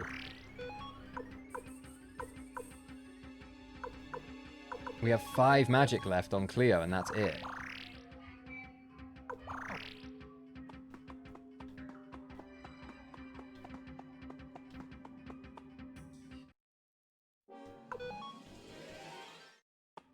How much longer do we try for? This is crazy, by the way. In case I haven't mentioned that.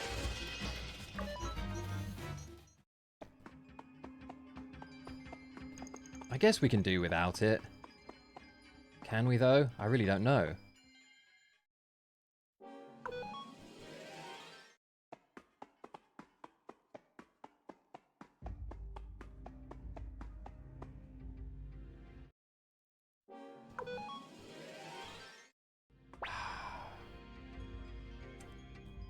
But we're not going to be able to let go stuff on the way back down the trail. Maybe. See, this is bad now. We're running out of healing.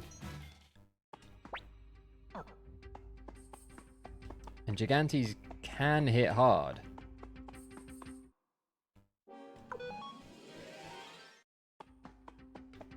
And if we can't let go stuff on the way down the mountain...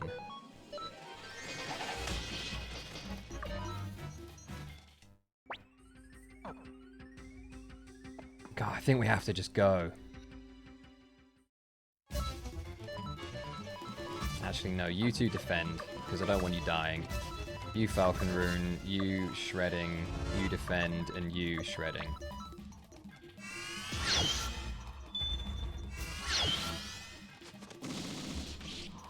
That was a good damage roll on Valeria.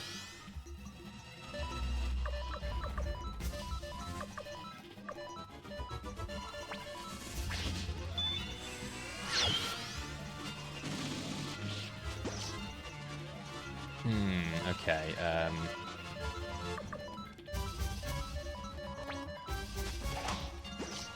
nice. Alright, I need to just get one level up.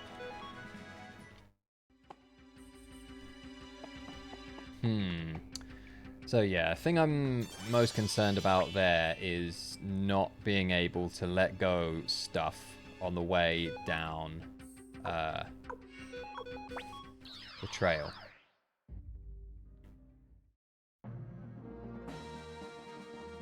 We'll see. I might actually rest as well. Which I don't usually hear, but...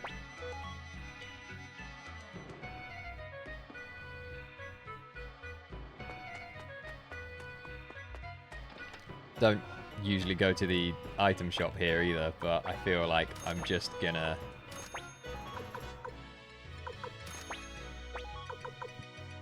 play things a little safe here. Because about nearly running out of healing there was quite scary.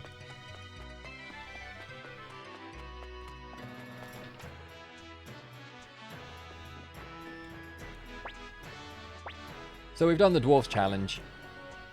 Chief of the Dwarfs set us a little fetch quest to prove that humans are capable of breaking into their vault and stealing some of their plans.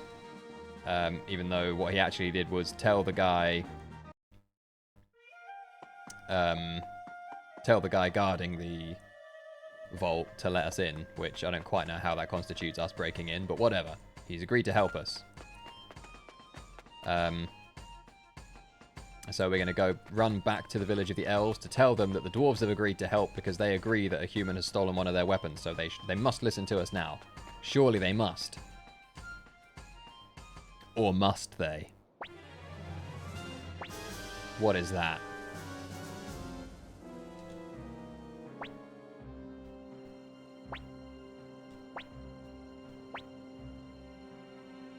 Commander Golem, please.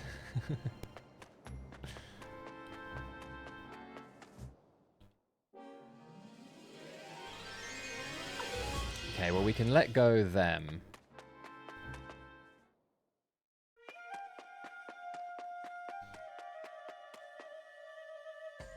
I'm wondering if we, like, if we get a group of 5, maybe.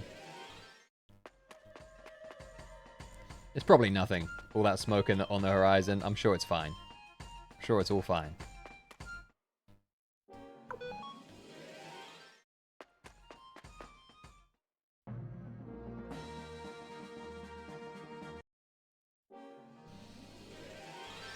This...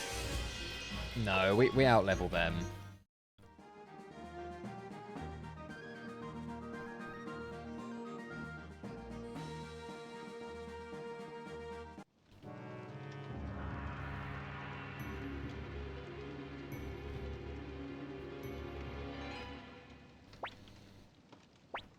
Okay, well, the way down trail was fine. We might be missing a level or 2 on a couple of people for the dragon fight, but I don't... okay, I don't know if it's that much to worry about. Which makes me think that actually... maybe if I don't see that group of 5 or 6 in Vault in an actual run, maybe it's not the end of the world. Maybe I just continue.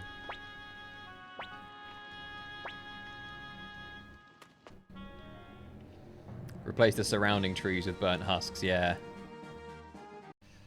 So, in our efforts to rally support to combat Quanda with his horrible weapon and his plans to burn the elves, we were too late. Which, to be honest, is the elves' own fault. If they just believed us from the beginning, we might have been able to do something about it, but nevertheless. They're gone now. Quanda executed his plan.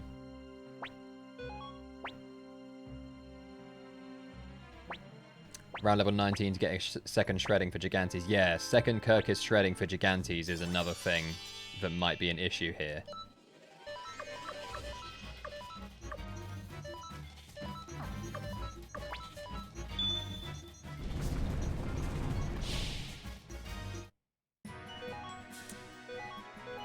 Maybe not. Oh wait, for dragon, I mean. No, he'll definitely have a level 24, right? Definitely gets a second shredding for dragon.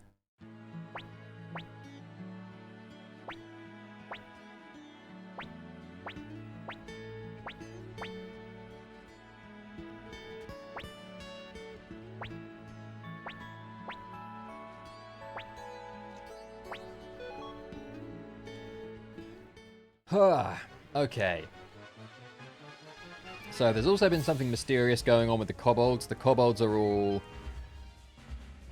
sick or like missing. They've all gone insane or something. It's not entirely clear, but something weird is happening to the kobolds, and there was only one kobold who has sort of kept their own right mind, and that's Kuramimi, who has now joined us, and he thinks it's Quanda Rosman's fault, which it is. So he has joined our fight to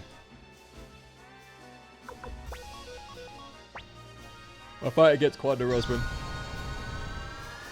And our reinforcements from the Liberation Army have now turned up.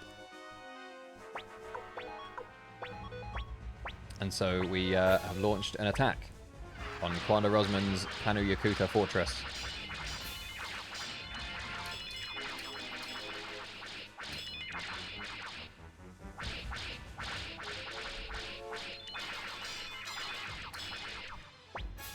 Now, I believe there is a chance we get magicked here. There it is, and Eileen might die. No. Okay. That's interesting. Now, obviously, if this was a 108 star run, that would be a dead run, or we would have to load from the autosave at Burnt Village of the Elves. We don't actually need or use Eileen for anything else for the rest of the run, so we're going to continue. Yeah, they can die.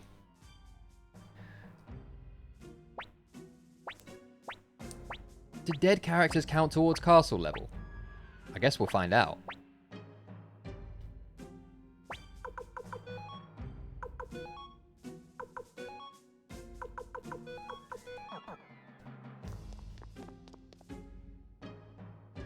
Used extensively in CV's 108 run, yeah.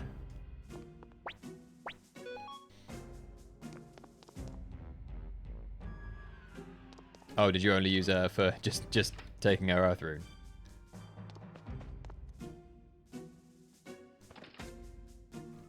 Does anyone know if dead characters count towards castle level?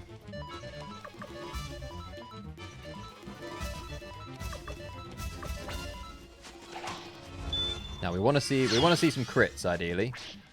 Not that, Kuramimi. Or that. Okay, guys. I need you to do better. Yeah, Ladon and Kesler would be easy pickups, this is true.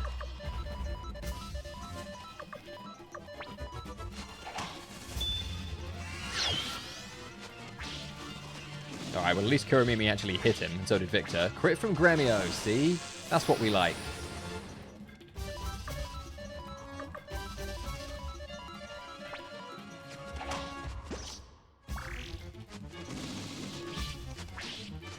God, 390 is a really low damage roll.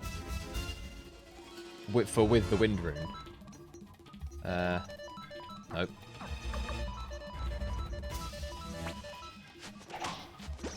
Nice crit from Kirkus there. Ah, Victor. I normally get it in Dragon's Den.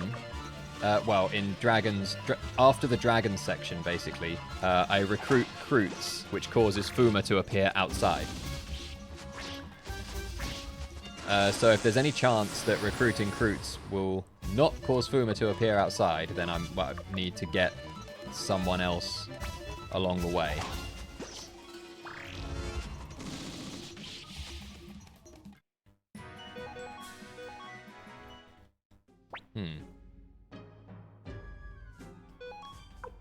You know what? Let's just play it a little bit safe, shall we?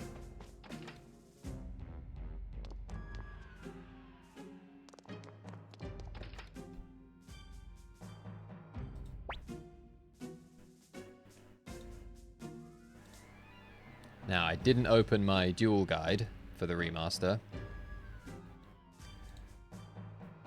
before I started. Here it is.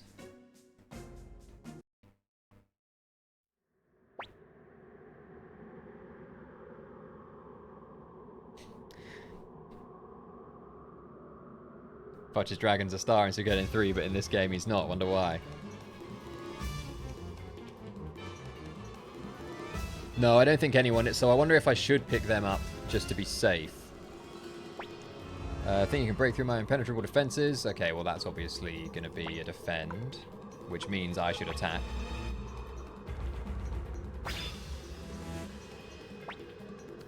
Now it's my turn, is to do an attack, so I special.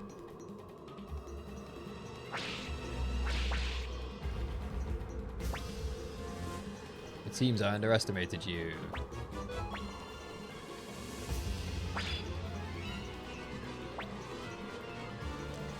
Right.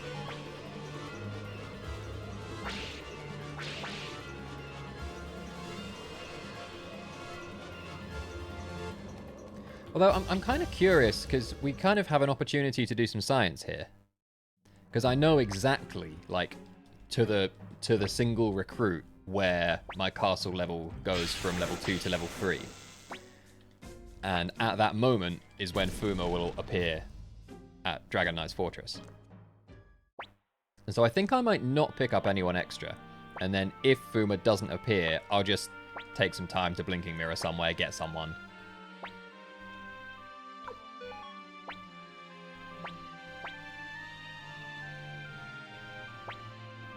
Yeah, exactly, yeah. Right, got to be very careful not to accidentally kill this guy. So, we defeated Quanda Rosman.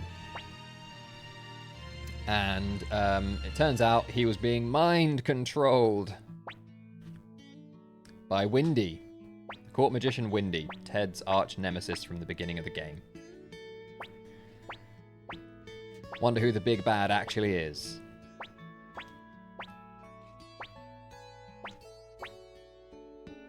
Would have actually been good if the final boss was Windy in some kind of manifestation. You know, instead of Barbarossa transforming into the three-headed Hydra, like Windy. Oh, hang on. Do we do it here? Yeah. Escape talisman. You can do that out of your bedroom after that scene. One of the only glitches that remain from the original. Because you can escape talisman in Panu Yakuta. And because the game just brings you back, just like exits Panu Yakuta and warps you back to the castle, it doesn't change the flag that says this is an area you can escape talisman from. There's another point where that happens as well, after the Pan Tio duel.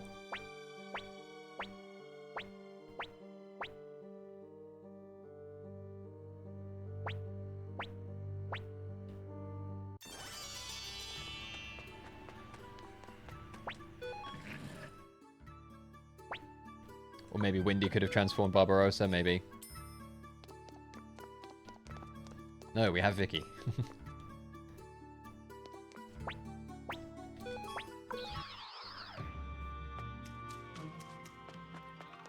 Ah.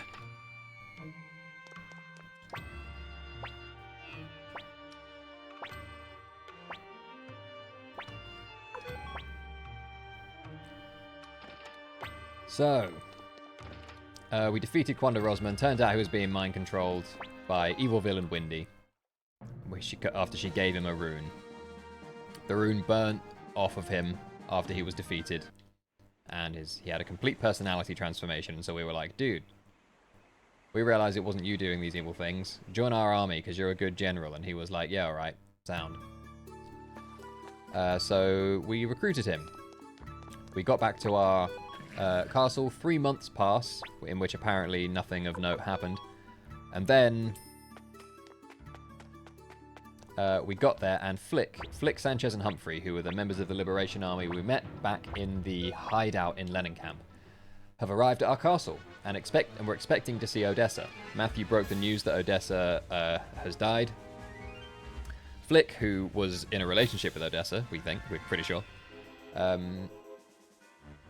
then understandably gets pretty upset and runs off, and he doesn't want to accept our character, as his new leader. So for now, we've just joined forces, but we're a little separate. Yeah, Flick's character growth after Scarlet Issue is nice. He comes on the mission, this next segment we're about to go on, to kind of assess how good of a leader we are. And then, yeah, eventually concludes that, yeah, we're alright. He'll serve under us. So we're just going to... I don't think I need to strategist here. I think strategist there is a waste of time. I think we just spam charge, and that should be it. He named a sword after us, so yeah, I guess so. Yeah, that's it. I don't know that if it's like confirmed that they are properly like in a relationship together. Oh my god, that went on for ages. Just swinging at each other. Double bow, yeah, see, I think doing the strategist there extended the amount of time that we spent flapping our swords at them just then. And actually, I think we would have beaten them, because they double bowed, and I think we would have beaten them in 2 charges anyway. So I think I'm going to stop using scientists there. Strategist, or whatever it is.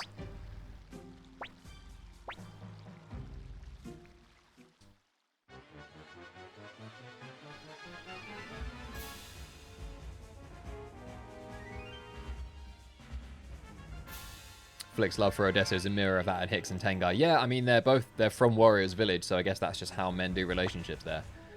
But, I actually don't know how much strategist does for power.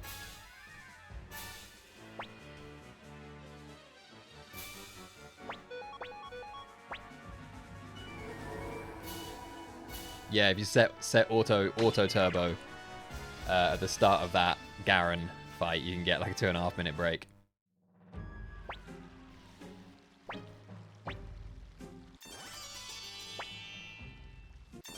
So, we're going to try and liberate this region from the clutches of the Imperial Army, but we took this bridge fortress of Garen easily enough. And then Flick, our new colleague from the old Liberation Army, got a bit hot-headed and decided that we should charge in headfirst to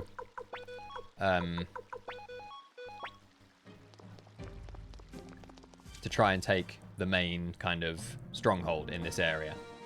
And turns out the guy has, the general here has some really horrible poisonous flowers that wiped out a good amount of our army.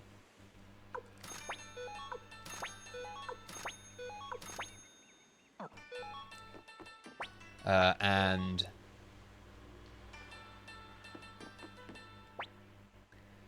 so now we're sending a small group of us into the region to try and figure out what's going on. Maybe try and see if there's someone who can help us with an antidote for the horrible poison flower.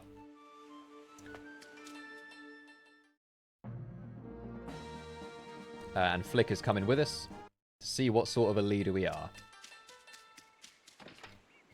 So I'm buying some I bought some Mega Medicine in Tayen there. Recruited Hellion, which is an important recruit because she comes with the Blinking Mirror, or the chest next to her is Blinking Mirror, and you can't get to it without recruiting Hellion, so... we now have Blinking Mirror, which allows us to transport back to the castle, which is very nice. And yeah, we're off. I bought 2 Mega Medicines for Victor, which I think I only really need 1, but that's so he can act as a bit of a healer in the Necklord fight, really. And boop, boop, boop, boop, boop, boop, boop, boop.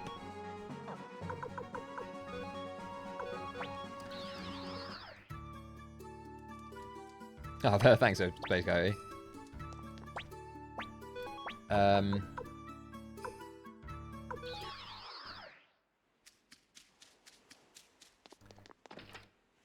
I also put 2 Mega Medicines on Luke, and that's because I actually need those Mega Medicines. I need Hicks to have a Mega Medicine so that he can act as an effective healer during the Necklord fight. But obviously we don't have Hicks yet. I also need Cleo to have a Mega Medicine so that I have the option of using her as a healer on the occasional turn as well. Now, we could put Cleo in our party here, but Luke, we need to get a rest for Luke to replenish his magic, so that's why Luke's in the party, and Stallion was in the party, because we get the fast world map speed with Stallion, and guaranteed escapes on the world map, or from any encounter that the game lets you escape from, which is nice. There's a nice new feature of the remaster.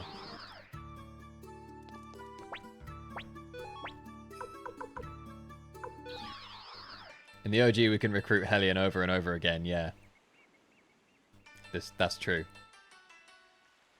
There's a few characters we can do that with as well. Krutz and Fuma. I think that might be... Oh, and Sonya Shulen.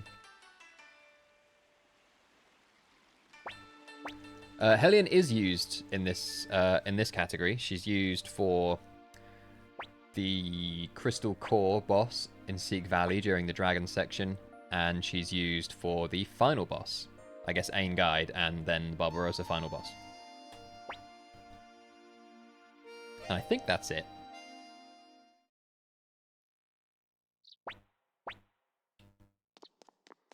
And speaking of the Barbarossa final boss, in Rickon, well, first time I came here, I bought an Earth Crystal, or an Earth Orb, and put it on Victor. And that's because... when we're in Gregminster, right at the end of the game, I need to give Tengar an Earth Rune, and that's what that is. Victor's going to be with us in our final party because he's forced. So Victor's now got the Earth Orb that we're going to put on Tengar at the very end of the game.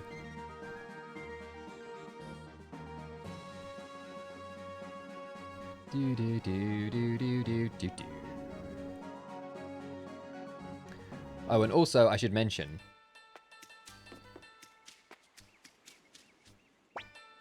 Ein guide. And ein gold. There he is. What was I going to say before I got punned? Oh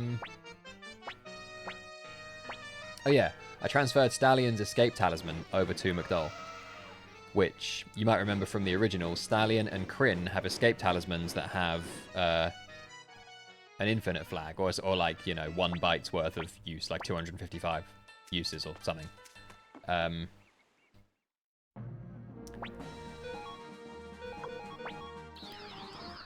And that still applies if you transfer it over to someone else.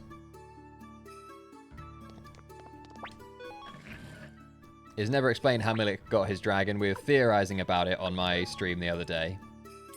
That his domain is in the same region as Dragon's Den, so maybe they have amicable relationship. But we don't really know. Stallion was used... It depends on the category. But Stallion was used for a couple of sections. We try to take him as much as possible in this, but you can't always take him because you need...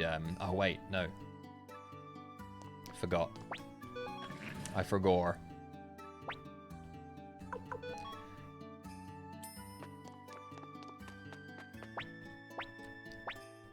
Pretty much, yeah. Remove all the RNG manip from any percent glitchless, and that's kind of what this is, yeah. I actually don't know in terms of like taking which characters we take for which section. I only ever did 1 speed run of any percent glitchless, and that was heavily RNG manipped, and I don't remember a huge amount about that. I don't think we took Stallion to Sonier earlier, because there would have been in the PS1 version of any percent glitchless, for example, because I don't think there would have been any reason to. Whereas in the remake, you get the guaranteed escapes, so we do take him.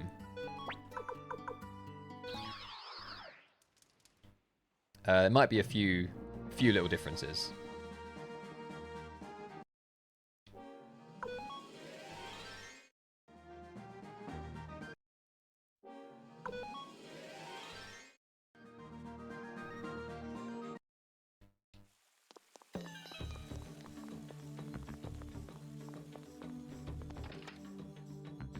Had a little trouble getting up those stairs there, apparently.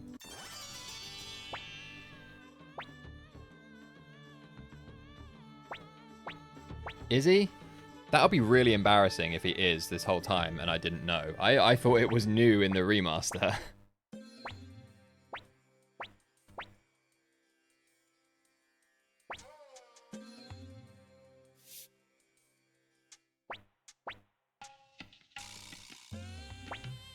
No, he's not, right?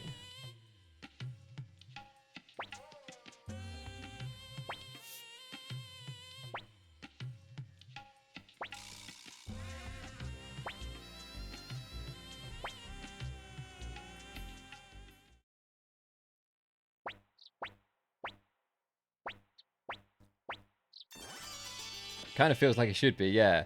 Yeah, I know. If both of us got caught... If both of us got surprised by that and learnt that he, in fact, is a guaranteed run in the original as well, but neither of us knew, then what even is anything?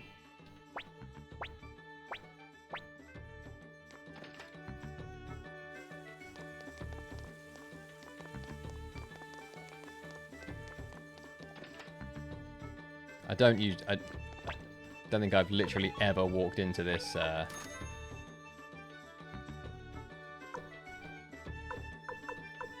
yeah, I just realized I didn't sell the Sunbeam Orb in Taeyen, which is a 10k sell, and given that money is actually pretty low at the moment, I thought I would just run and do that.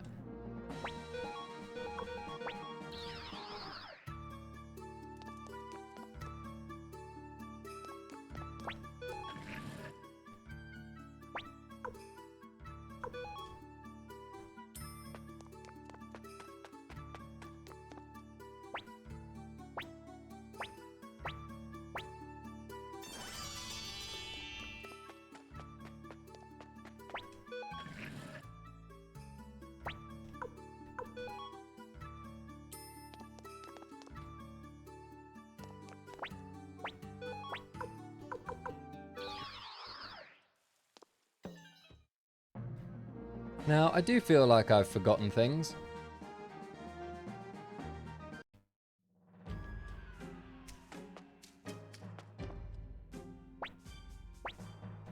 I suppose we'll see. So, again, we're looking for a certain level up fight in this dungeon. We're hoping for either 3 nightmares, which are the cards, so 3 cards, or 3 slime and 2 cards.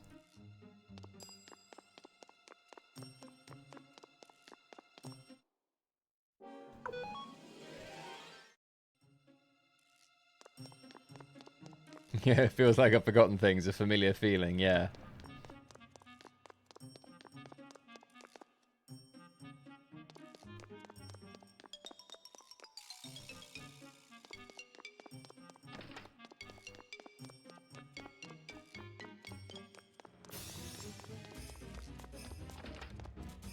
Crazy low encounter rate here.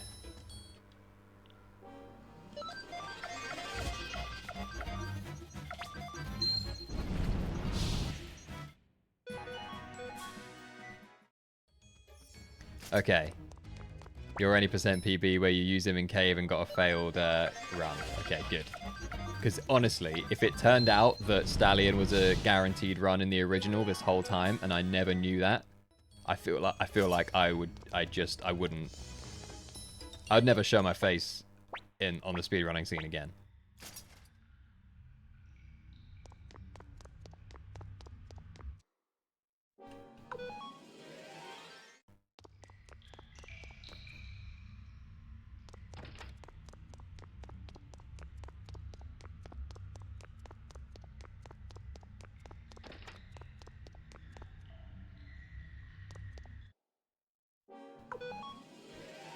Oh, really? I think Sivak's had a pretty rough time. Here we go. On his opal grind. In his run for this marathon yesterday. Yeah.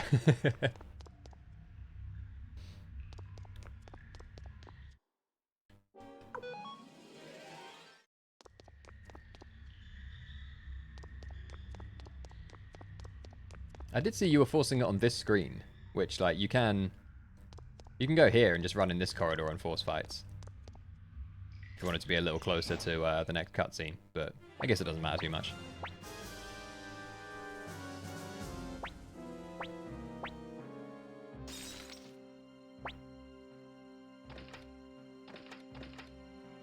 Not to accidentally trigger Milik, yeah, fair enough.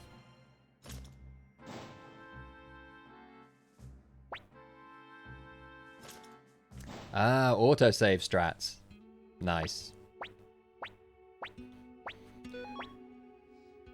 Okay, big story moment here. We found someone who can make an antidote to the horrible poisonous flowers. And as soon as we found him, evil General Milik came and kidnapped him and put him in this prison. We've had some papers forged to let us access the prison to rescue Dr. Lucan, who was the one who was going to make the antidote. And on the way out, Milik trapped us with some flesh-eating spores, and Gremio, our companion, our OG companion, day one, ride or die, sacrificed himself so that we didn't all get consumed by the flesh-eating spores. And he was kind of our guardian, like our, well, he was sort of our caretaker, like our nanny. Like, Pan and Cleo were our actual sort of bodyguards. But Gremio was much more kind of our caretaker kind of thing.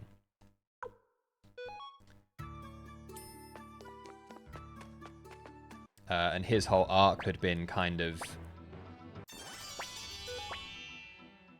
Yeah, he took one for the team.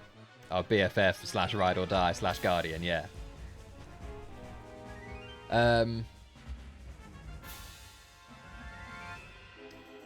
Yeah, Gremio's whole arc has been like he has sworn both in a promise to your father and just by his own moral code to similar to Nanami and Leon, yeah. to look out for us to protect us, McDowell, the main character, and a lot of his sort of story arc as the game has progressed has been him kind of coming to terms with the fact that we don't need his protection anymore. Oops. Again, I'm not sure I need strategists here. I don't think it does. I don't think it finishes the job, even with one bow here. No, it doesn't. So 2 turn.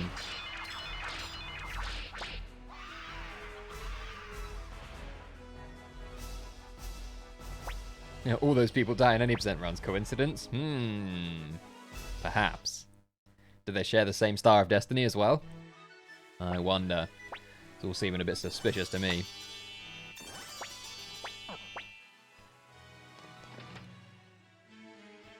And so, yeah, Gremio's arc has been him trying to come to terms with the fact that we don't need his protection anymore, that we can take care of ourselves because we're... oh, no. Oh, creepers, please. I don't want to have to bribe this, but... Thank God. That's also never happened in a run, but I've always known that it was possible. Oh, God, come on. Oh, no. Let go. Okay, we can let go when it's just creepers. And so, yeah, his final act was to give one last act of protection, of safeguarding for us. And he gave his life for it, which is a really nice and fitting conclusion to his character arc.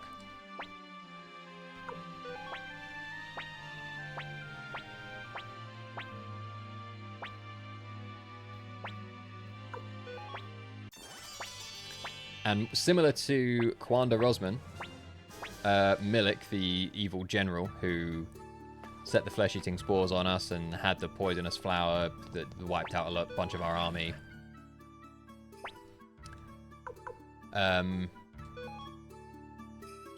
Similar to Quanda Rosman, it turns out he was being mind-controlled by a rune that Windy had given him as well. So he changed, and in a somewhat controversial move, and a move that was a bit difficult, we have now hired the general that killed Gremio.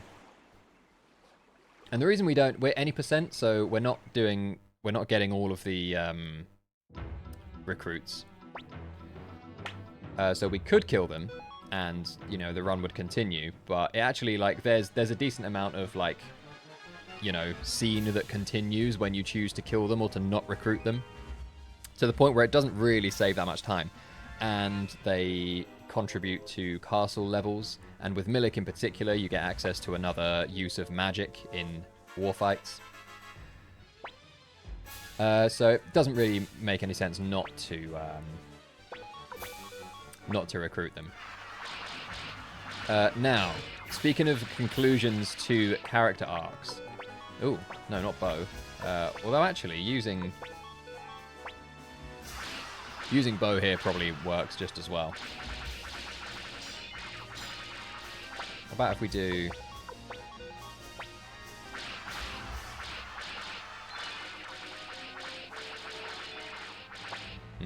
Don't know that was any quicker, really. So there was the struggle that Pan had earlier with betraying Tio. He didn't want to betray Tio when the drama was all happening with Ted earlier, which is why, because Tio's his employer. Tio's the one who left him in charge of his son and, like, making sure that he doesn't want any trouble to happen while Tio's away, because it's like that's his responsibility. That was the job he was left with. And so when stuff starts going wrong and, like, you know, the Imperial Army, who he kind of works for, start hunting Ted, you know, Pan has a question of, do I betray my employer and, like, and stick by this kid, you know, McDowell's friend, or do I hand him in and be true to my contract, my employment? And he chooses that, and then he comes around, and his whole struggle is his struggle with betraying Tio, who is ultimately his kind of master and the one that he answers to. And he does decide to betray him, and now he is the one who holds Tio off while we escape. And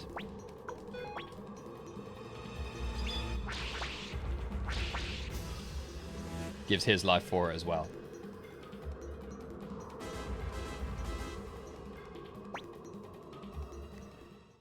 Which again, I think is a nice conclusion to Pan's character arc.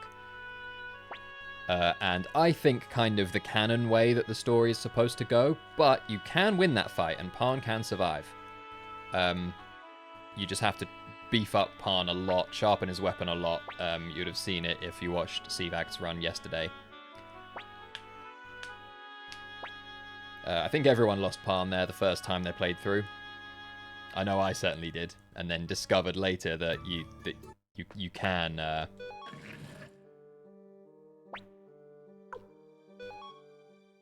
you can survive and have Pan survive, but nothing else story-wise happens with Pan afterwards. That is like the conclusion of his arc, and so I think it's quite fitting that he gives his life in that moment, although it is a little bit bleak because it's right off the back of Gremio dying. Yeah, ain't no way anyone's using Pan casually, right? Yeah. Upset as a child. Yeah, I know, right off the back of Gremio going as well.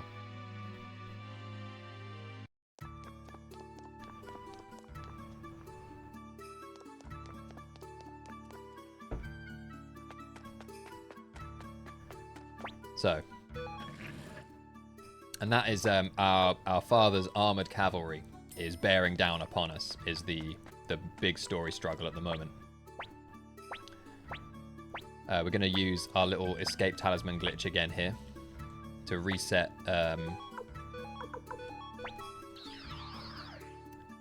reset the positions and make Sanchez accessible as a party change. Just Taiho and Stallion. Yeah, ain't nobody expecting a duel with Pan, that's true.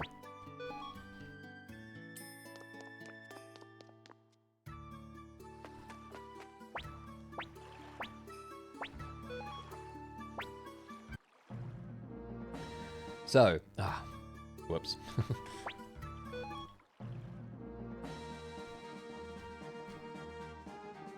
So we're all panicking, wondering why. If you do, you're lying. You played it before, yeah. We're all panicking, wondering why, wondering what to do about the fact that Tio's army, who seems to be just indestructible, is bearing down on us, and we don't know what to do. And then Flick has the idea of the fire spears. Remember the ones that we delivered the plans for earlier in the game? Why don't we go to the secret factory and see how they're getting on? Now you can do a little trick here. You can enter Calico once here. This little tumble down village is a dungeon. You get encounters here. You can. This will do. We prefer to see some of the purple ninja dudes, but this will do for a level up. 35. Yeah, that's fine. Recruit Blackman.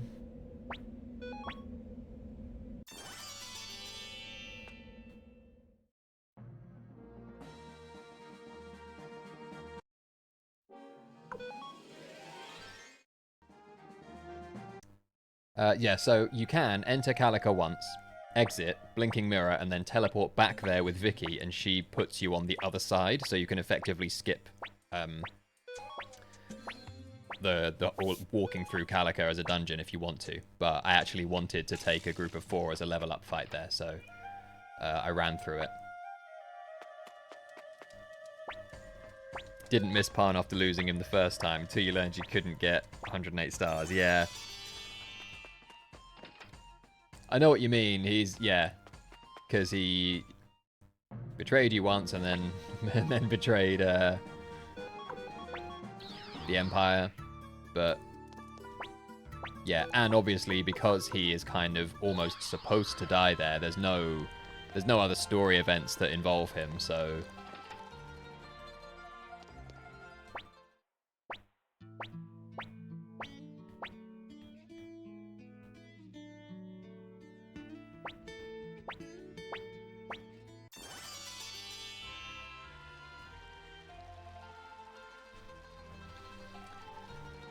So, we've arrived at the secret factory. Well, we earlier arrived at the secret factory. They've successfully been manufacturing fire spears. And now, Tai-Ho has called in a favor from one of his old friends, got some boats to transport them, and now we're going to just use our magic mirror to teleport ourselves. Presumably there's a fleet of boats that are transporting the fire spears. Only character that's been with us since the beginning is Cleo, yeah. Only one that doesn't die. Ooh, and I need to put magic robe on you. Do you know what? Even though we know what's gonna happen, the TO duel, I'm a little bit scared. So call me a coward.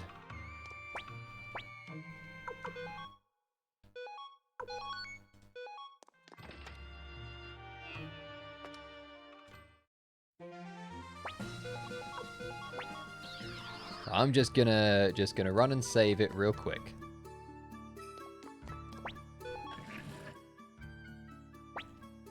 Just based on some of the weird stuff that's happened so far this run. I feel like that's appropriate. So now we've got Fire Spears, the weapon that can take TOs, that in theory should be able to take on TO's armored cavalry.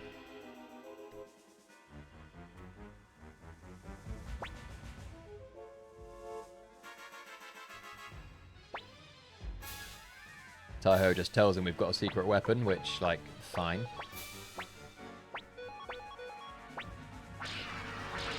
Oh wow, Tai-Ho's... Because Eileen died, the power in Lepant's charge has gone down, so Tai-Ho's fisherman group is our strongest charge. What a sorry state of affairs that is.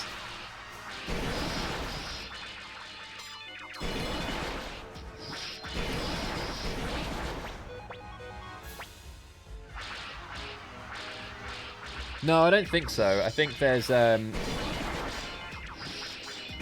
little extra scene you get involves Gremio as well. And obviously you can't have Gremio survive without having Pan survive.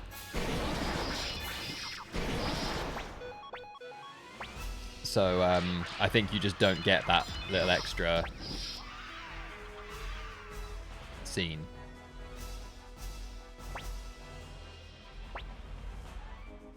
That's why Tai-Ho is better than Armada, because he is the strongest charging unit in the Liberation Army. Unbelievable. So now we have to take on Father one-on-one.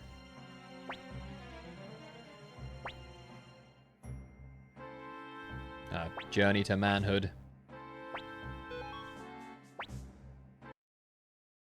Is kind of, I guess, complete.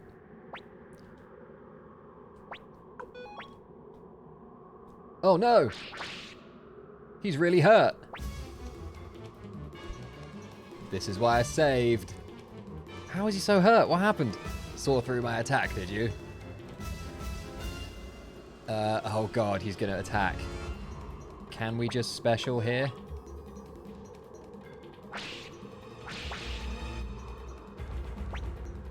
Seems I lost my cool. I must be more careful. Okay, good. Whoa, that was scary. I didn't realise McDowell was on half health.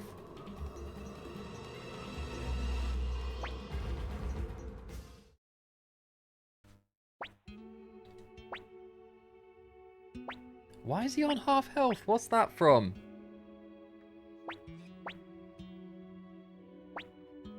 Oh, the failed escape in Scarlet Isha. With the nightmare and the 3 creepers. Wow.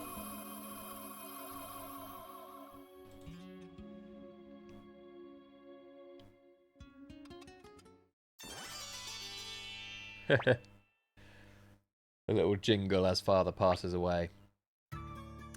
So that's level 3 Soul Eater now.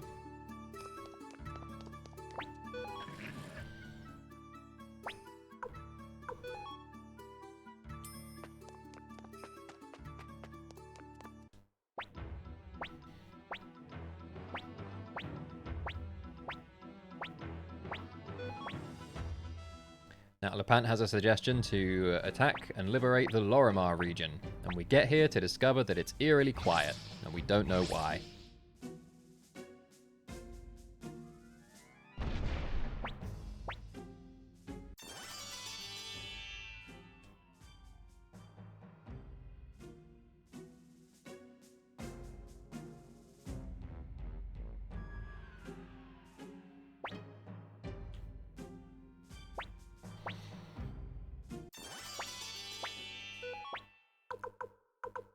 Stallion, Luke, and the controversially renamed Glenshiel.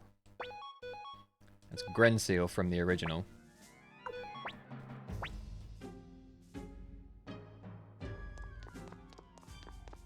Renamed Glenshiel. Which everyone hates, but I actually kind of like.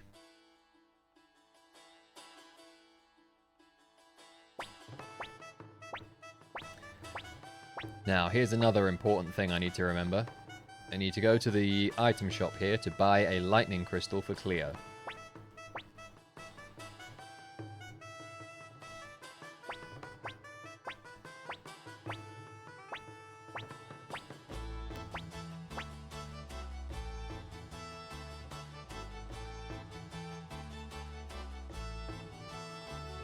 Impartial, given he never remembered his name. Reasonable.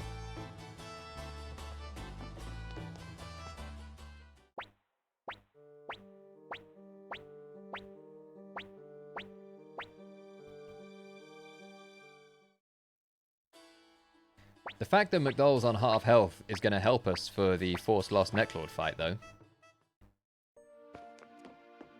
Although, honestly, the time spent in that fight, given that we have triple battle speed now, is kind of negligible.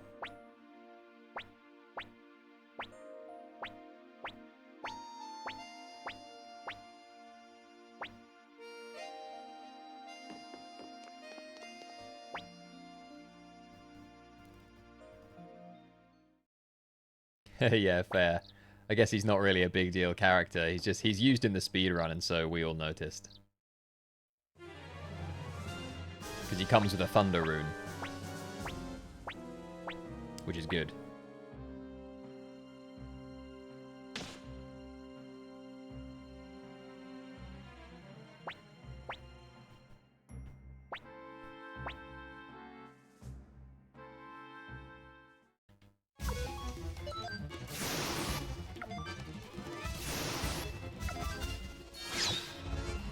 Nice 3-turn Necklord fight.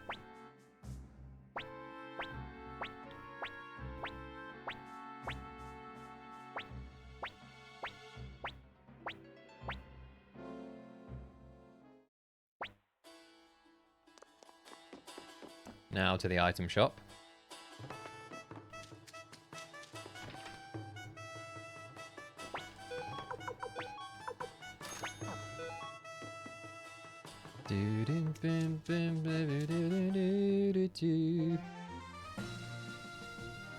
So that was Necklord. An unpleasant fellow who likes to take young maidens as brides and turns them into sort of undead vampire spawn or something. He's a vampire lord, and he's reigning terror over this region. And so we need to come up with a solution. And fortunately, in a cave right next door, there's a sword that can do just that. So we're off on a little MacGuffin mission. Conveniently located in the same geographical region as Necklord's castle.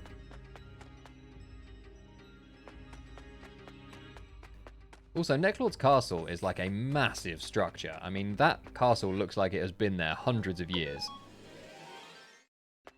Like, has he only just sort of made himself known to the people of Warriors Village? There's no other towns around. Like, And Warrior's Village has like deep lore about its origin and its founding and stuff. Do they just not know that what that massive castle is? Has no one looked into it?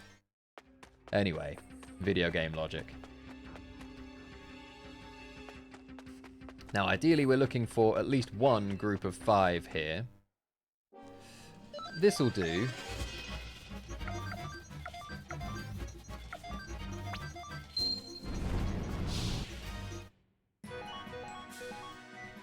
Wouldn't say no to a group of 5 as well.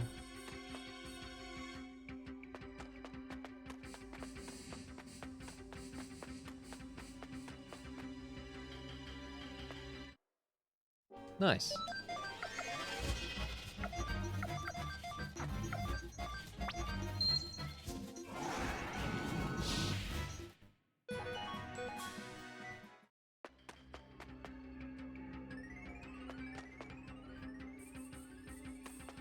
Yeah, Necklord won't move to another castle right next to the sword for sure.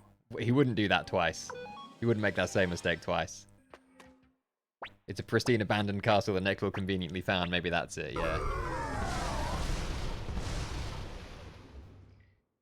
Yeah, it's like one of those tiny homes that comes on the back of a like trailer and you construct yourself and then filled it with IKEA furniture.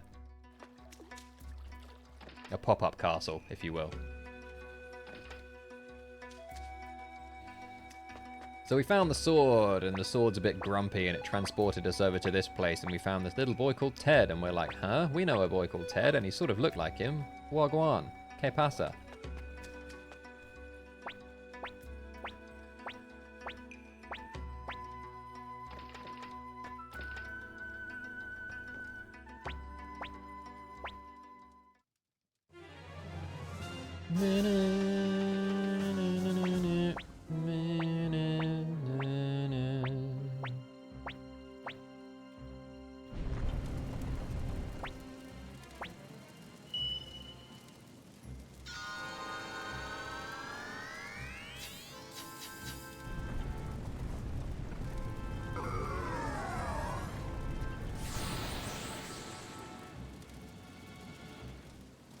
I like that Necklord's head is slightly on fire, or it was, like, certain, like, ways that the fire animation can randomly sort of move does seem to envelop Necklord's head at points.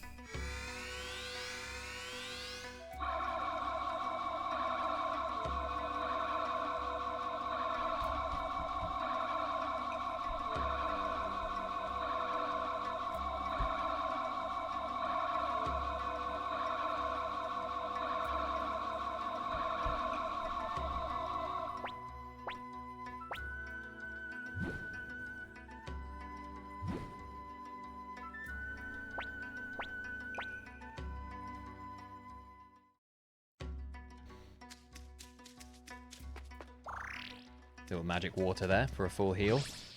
But it's kind of missing its little indicator. In the original, there's a little discolored patch of grass there that's like yellowy. But I wonder if whoever did the artwork for the remaster just didn't know that it was there, or thought that little bit of discoloration was a mistake. Because there's no indicator. Look, there's nothing over there to suggest that there's anything special about that spot now.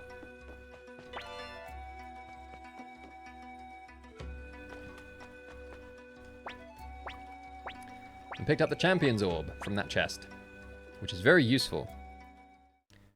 Means that any takes the sum total of our party levels, and any encounter groups that have a sum total of enemy party levels less than ours, we simply don't see.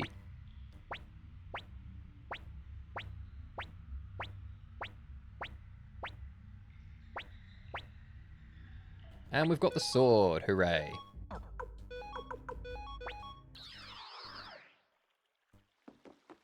Nope.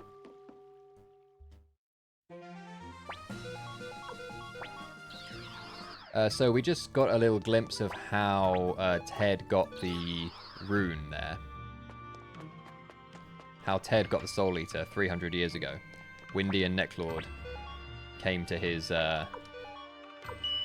little village. because his grandfather was the bearer of it. It was a secret village of the hidden rune or something, and Windy and Necklord sussed it out and came to get it, and Necklord did Ted's grandfather did something very similar to what Ted does 300 years later. After he's been rumbled, he frantically gives it to the next person. 150 years, I think. I think Suikoden 4 is about 150 years before this, and that Village of the Past is 300 years ago. So if my math checks out, I think that's about right.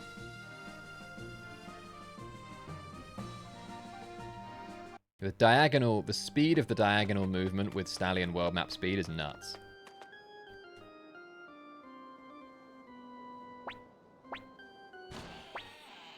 Now, once again, I think I've remembered to do everything, but can't be sure. So we met Hicks and Tengar in Warrior's Village. They're a young couple. Hicks is still struggling on his journey to manhood to prove himself as a warrior of Warrior's Village. And Necklord has kidnapped Tengar, giving him the perfect opportunity to demonstrate his growth. And the chief's telling him that he's been waiting to hear him say that he wants to go on. Waiting to hear words like that from him. So he is now, unfortunately, going to be forced into our party. Which I say unfortunately because he's useless. Let's see. Yeah, that's all we need to do. Oh, no, it's not. Okay, Cleo already has a Mega Medicine. So I think I'm actually going to transfer both of these to Hicks. So he now has 2, Cleo has that. Yeah. Yeah.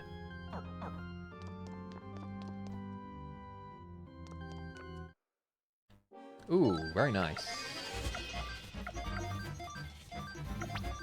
So we're looking for maybe 1, but probably more likely 2. Ooh, level 44. Magic is 124. Oh, that's the worst magic I've ever seen on Glenshiel. He needs 131. I think it's 131 to get an additional, what is it? A 4th level spell. And at level 44, there's a decent chance that he gets it. But he's 7 magic points away. Well, he's not getting another 3 levels.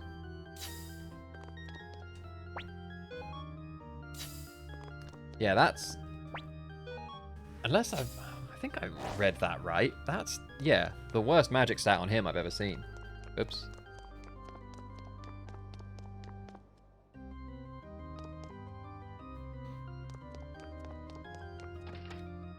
So it looks like he's not getting an additional spell. Luke has 4. Cleo has 1 of the level whatever spells. So yeah, we'll call that good. And we'll rest in the coffin to replenish everyone's magic.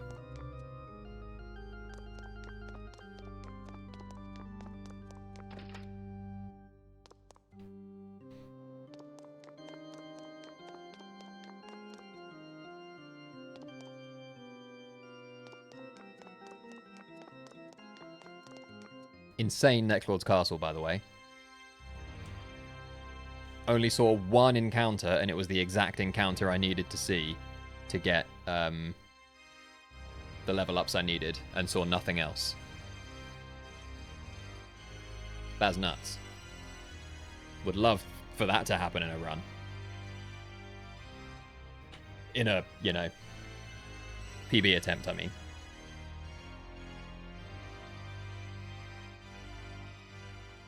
More like 250-ish. Ted already happy that we've run for.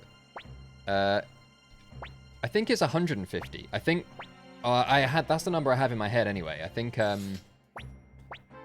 4 happens 150 years before 1, and that video, that village thing was 300 years ago. So it's been like 150 years since that Warriors Village, since that Village of the Hidden Rune thing until Suikoden 4. Then another 150 years until this game.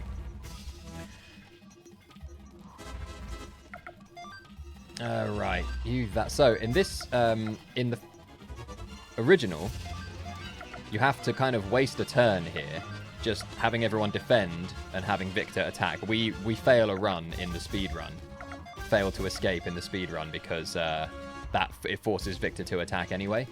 But in the remake, nice thing that they've done is force Victor to act first on this first turn to get this animation. So you can have everyone cast their spells right away, which is really nice.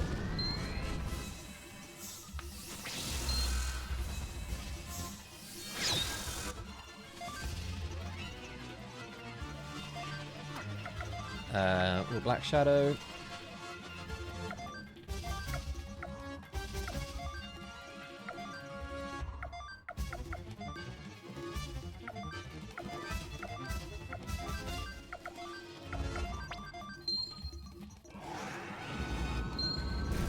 Does everyone have a set max level stats? I'm not sure what you mean. Everyone's...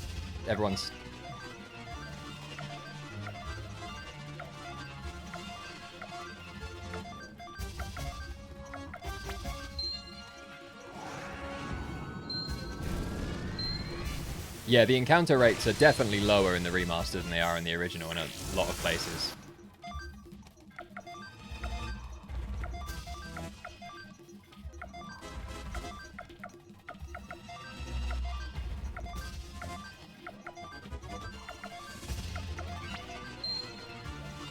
Might go down this turn.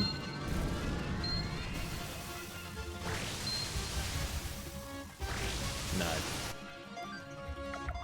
I think it's probably unnecessary to have Victor and Hicks heal themselves, but because I'm pretty sure he goes down this turn. Oh, no. Each time they level up, there's a element of randomness to how much each stat increases. They're in groups. So, for example, Luke is in group 8 for magic, and 8 is the highest growth group. So he has the highest chance of getting more points on his magic stat every level up. But it's still RNG. Everyone has set level 1 stats, yeah. That's a very concise way of putting it, Seabags, yeah. Variable, depending on their stat growth groups, and an element of RNG.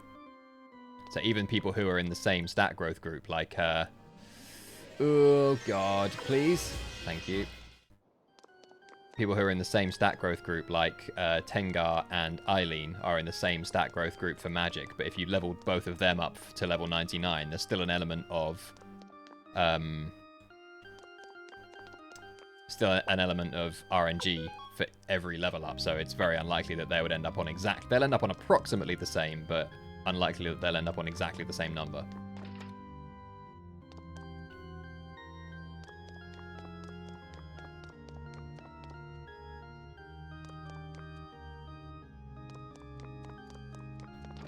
Yeah, Luke and Crowley are the two that are... Luke and Crowley are the only two in level 8, in group 8 for magic. They have the highest magic growth group in the game. But Luke has better speed. He outspeeds stuff more comfortably, and you don't have access to Crowley till way later in the game. So functionally, Luke is just a... Oh no, really? We can't let go? Functionally, Luke is just a better magic user, the best magic user in the game.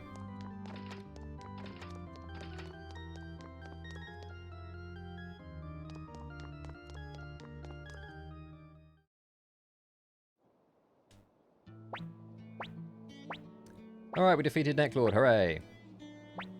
At least until Suikoden 2, and then it turns out we didn't really. But we don't need to worry about that for now.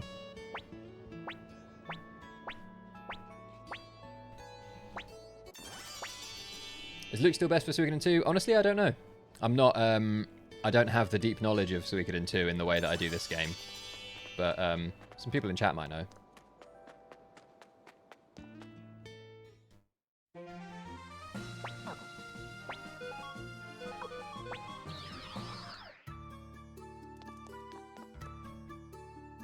Him and Mazis, right? So, Crowley's equivalent.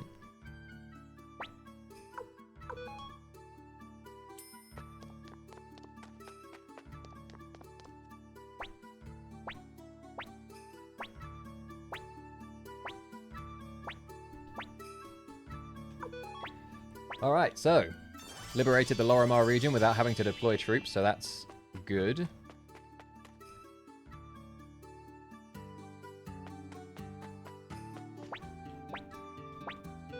Now, the next proposal is that we petition the Dragon Knights for help. So we're going to head off and do that. Same deal, Luke's way faster, right?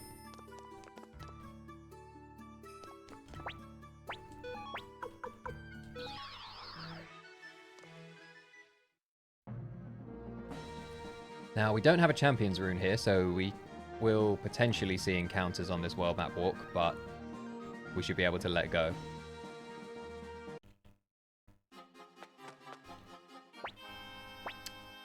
So the party members we've chosen are Luke, Humphrey and Flick are forced.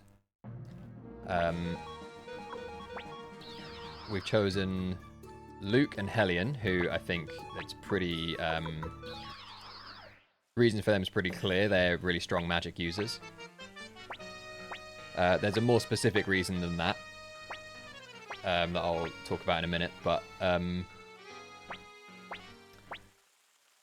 we've also got Dr. Lucan in the party, who looks a little odd because he is not particularly good at anything as far as as far as like in-game combat goes.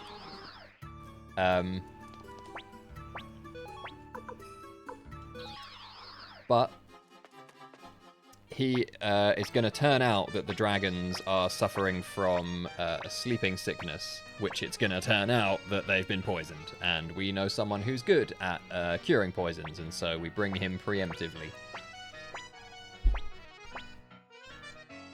He's good at giving the old stink eye, it's true. The dragon days are useless. Oh no. Please, Sun King and Shield. Let me go.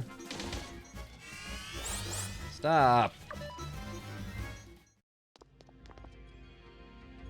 Do you know what? He's got some mega medicine that we can use.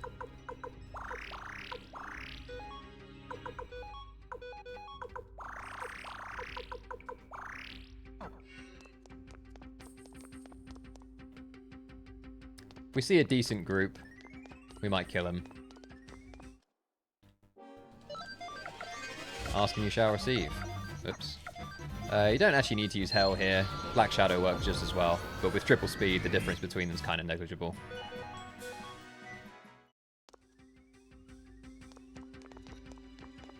Yeah, surprised that he's bringable as a party character. Honestly, I think this is the reason. Like, this part of the game. You need to bring him.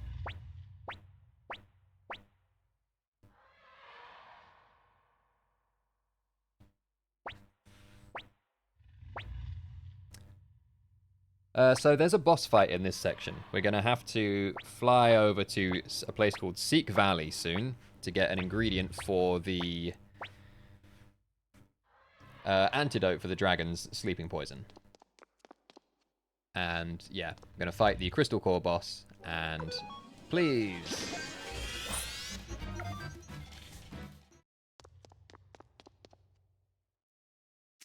Took full damage, yeah. I don't know why I ran diagonally there, that was silly.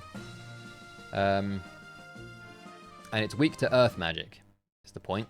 Now Luke has an earth rune, which is quite convenient because earth magic is, you know, pretty much the most powerful magic in the game, and the boss is weak to it. So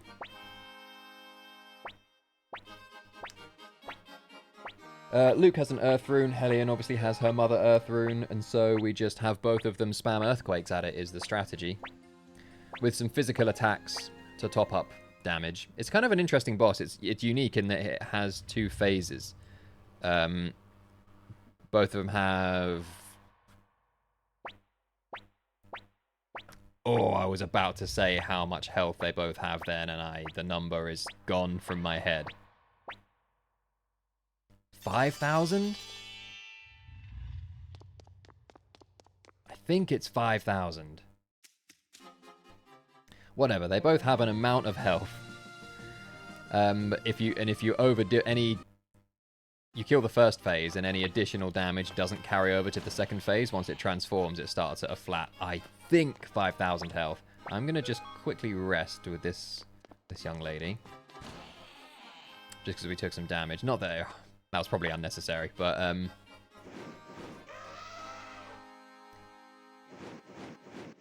the fights, we don't have a Champions Rune, and so the encounters that we might see on Seek Valley can be potentially a little scary.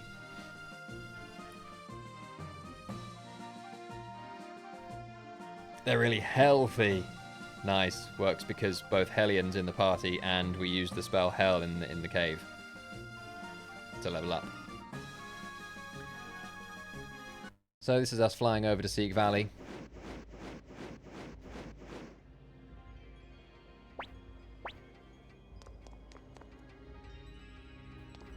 As I say, the encounters here can be a little scary. Pick up that because it's an expensive item to sell. But it's not a very long dungeon. There's only one more screen after this, I think. Oh, well, yeah. And then this screen is where the boss is. Get an autosave, which is nice.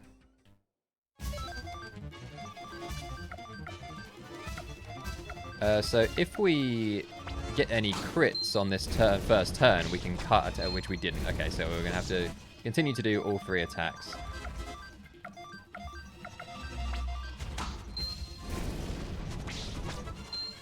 No crits at all.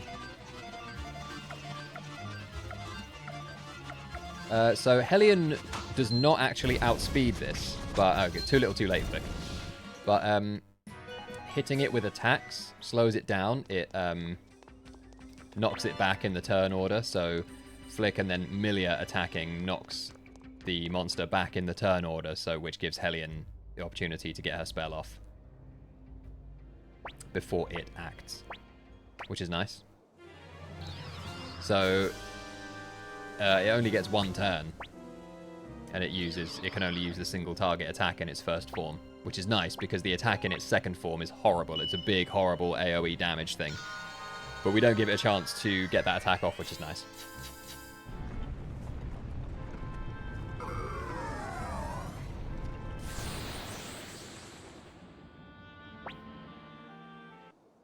Yeah, Stallion, we need... we only have 2 optional party slots here. Luke, Humphrey, and Milia are all forced. So it would mean replacing either Luke or Hellion with Stallion. And that would be removing half of the earthquakes. So yeah, we can't bring Stallion, sadly.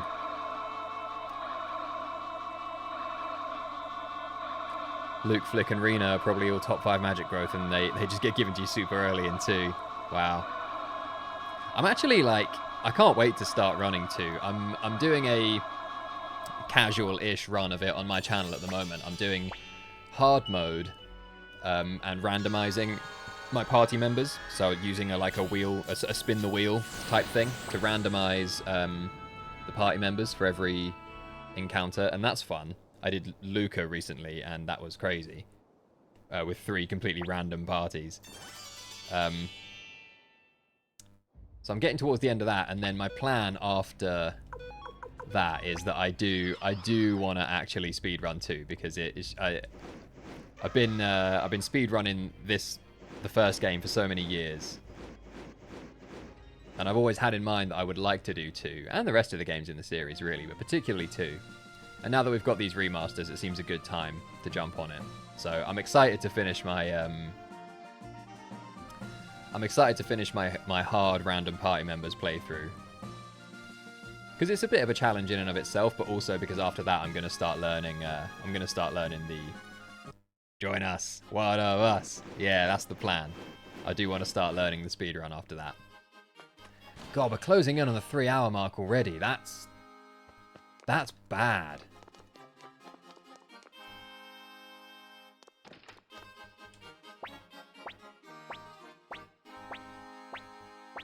Yeah, the Luca fight on my hard mode random party members was actually pretty crazy. Gabotcha in the main heroes party. I did get some pretty lucky pulls though. I got Tengar and Nanami in my main heroes group.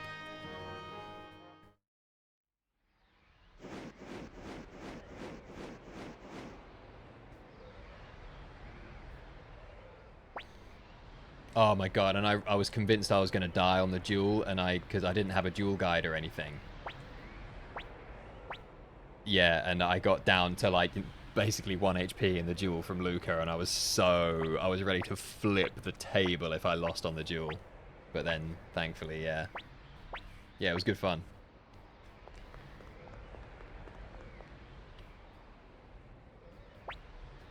Back to this game. We've been and got one ingredient for the cure for the dragon's sleeping poison from Seek Valley. And now we've returned to... Sorry, I'm speaking slowly because yeah, my brain's apparently functioning at a low level at the moment. We returned to find that Futch had taken it upon himself to go out and get one of the second ingredient, because he overheard Dr. Lucan talking about where he can find it.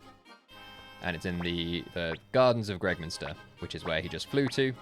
And then he got the ingredient, but then Windy showed up, evil Windy, and zapped him out of the sky, and his dragon sadly passed. So that was the scene that just happened there. And it turns out that the third and final ingredient needed to wake the dragons was a dragon liver. And so they used the liver of Futch's dragon, Black. So Lucan has now made the cure for the dragons. They're all up and about again.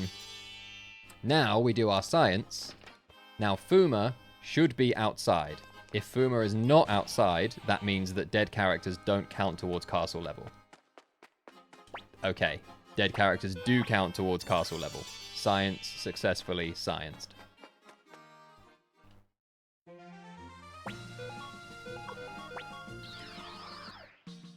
Fried dragon wings for dinner.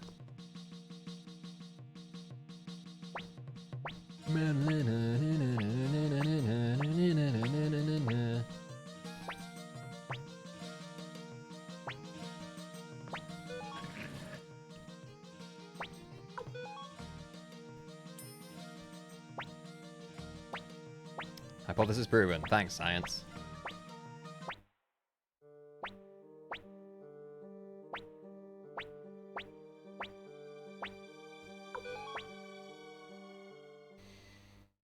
So we've cured the dragons, got the cooperation of the Dragon Knights, come back to our headquarters to find a stranger there with a message who says that his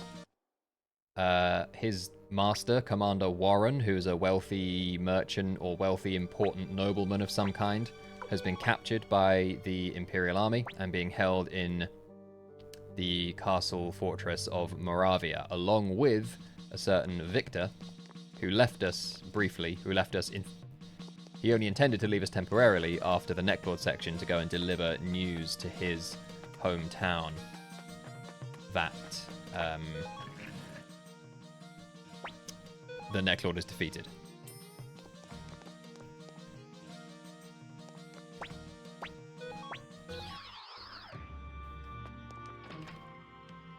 So we are going to go and attack the checkpoint, where I should have done this in Dragon's Den, really, in Dragon Knight's Fortress, really. There was the woman, I stayed with the woman, so I could have saved with her as well, but never mind. I just wanted to go and do that because I just feel like I'm not concentrating to the extent that I should be, and I'm going to mess up something important, and I don't want to have to go. I'm already kind of behind schedule, so I don't want to mess up anything too badly.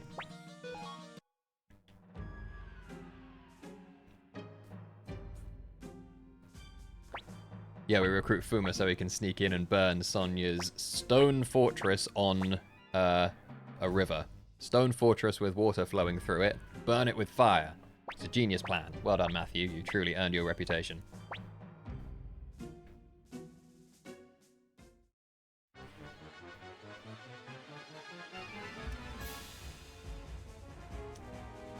Taking Northern Checkpoint.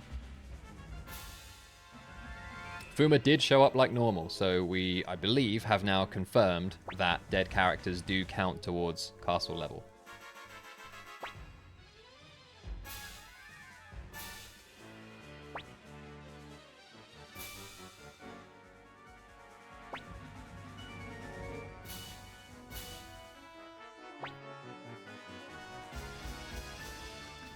Okay, Moravia, we ninjas to, because if we just charge, he can magic. I went the wrong way in the menu there. And if we just magic, he can bow. Doing a charge attack. Alright.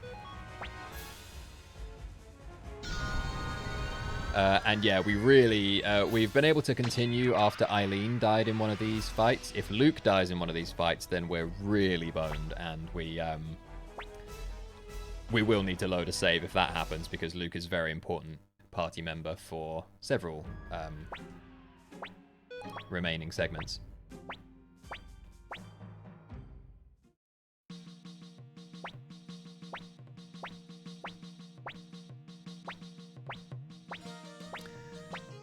Okay, Stallion Flick Tengar. Stallion Flick Tengar.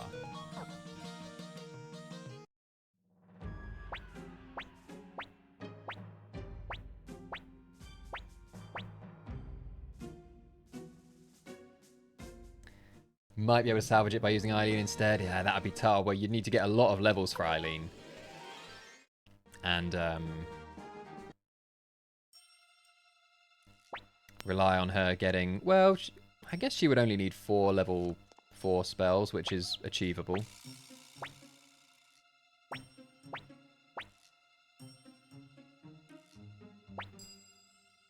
Ironically, yeah, you'd have to buy her an Earth Rune. It's true.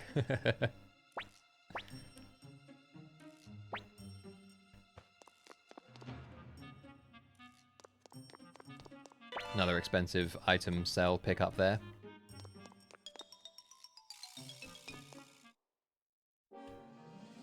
Ooh. This is nice. This is the exact fight I'm looking for.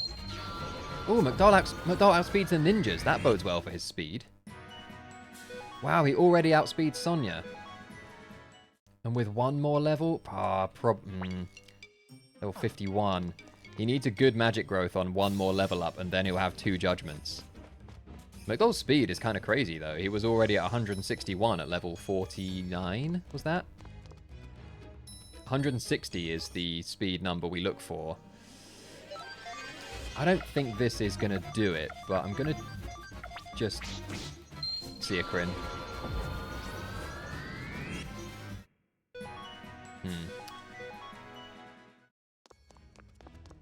Yeah, 160 is Sonya's speed, and so ideally we're looking for McDowell to beat 160 speed so that he can outspeed Sonya.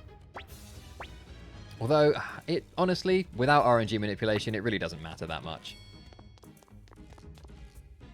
Because Sonya will attack, like, immediately after McDowell anyway, so it's not like we are able to cut an attack. I guess it just...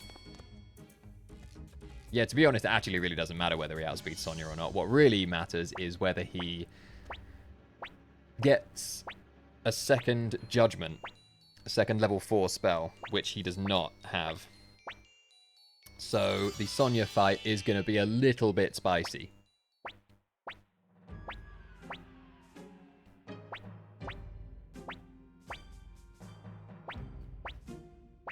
And let me catch up here. If Luke died in Panu Yakuta, it'd be early enough to pivot.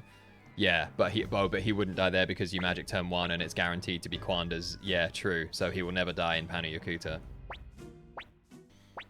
He might die in Garen. There's a chance he dies in Garen. Is there? No, because you only charge in Garen.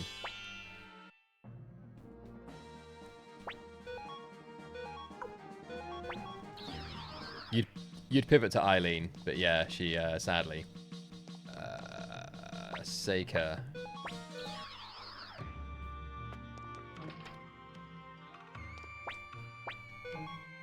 Stay at the inn.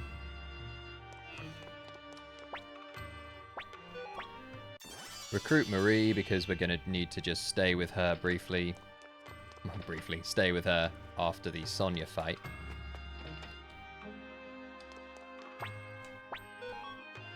We're going to attach a Cyclone to Flick and this lightning to Tengar. Then we go and sell the Taiku Wear, the Master Garb, and other gubbins is what I've written in my notes. Taiku Wear, Master Robe, other gubbins. Is there any other gubbins? Nope. 283k though. Decent.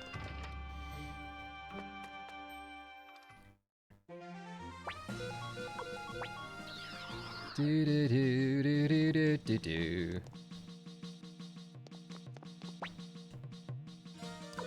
Wait, no, this is, do you know what? I'm gonna... A little bit cowardly, but I am going to... Just to safeguard against anything too horrible happening.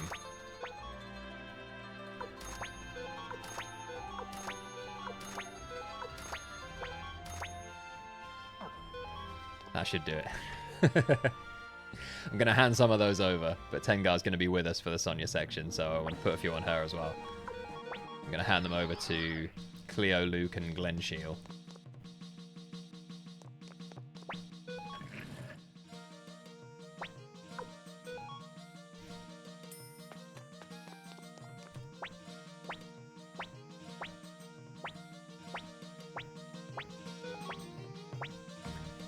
Yeah, I guess there's a chance you could die in Sonya as well, because you only get 2 ninjas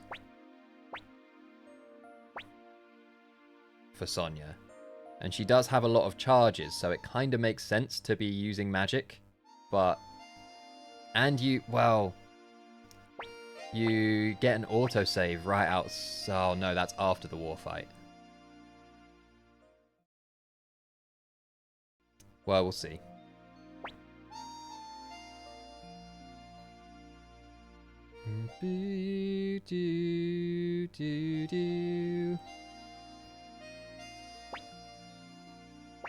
God, I'm over 3 hours before Sonya. That's quite bad.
Right, I suppose rather than just inanely humming along to the music, I should explain a bit about what's happening. We freed Victor and Warren from Moravia Fortress, and in doing so, managed to get the General Kasim Hazel to join us. Matthew employed a bit of shady tactics by letting the city-states of Jostin, of Suikoden 2 fame, know. He informed them of something, and they amassed on the border, and that, like... He didn't ally with them exactly, but he involved them in his plan in some way. I can't remember exactly how.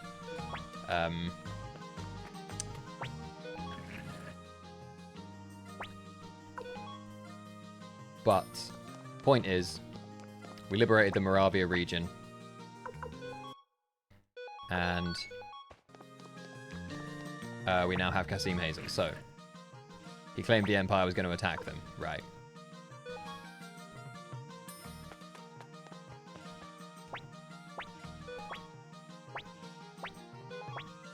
Ugh, no. Alright, let us advance. So, the last of the great Imperial generals is Sonia Shulen and her floating fortress, and so we have forged a load of boats from ice using one of our dragons' ice breath to attack from the water.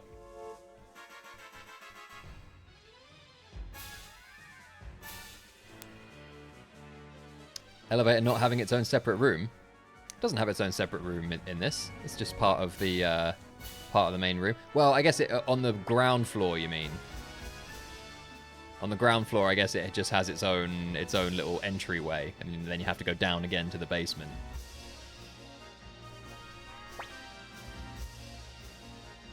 So Sonia is guaranteed to do Sonia's attack or Sonia's magic first. So we can always use dragons first on Sonia.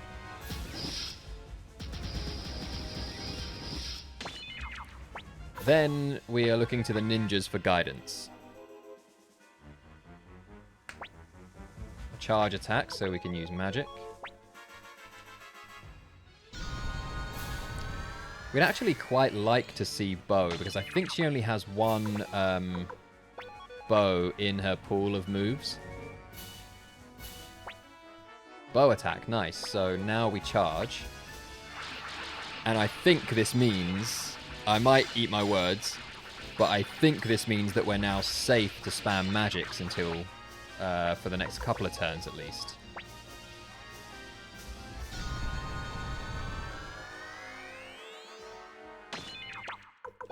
Sonia's charge? Yeah.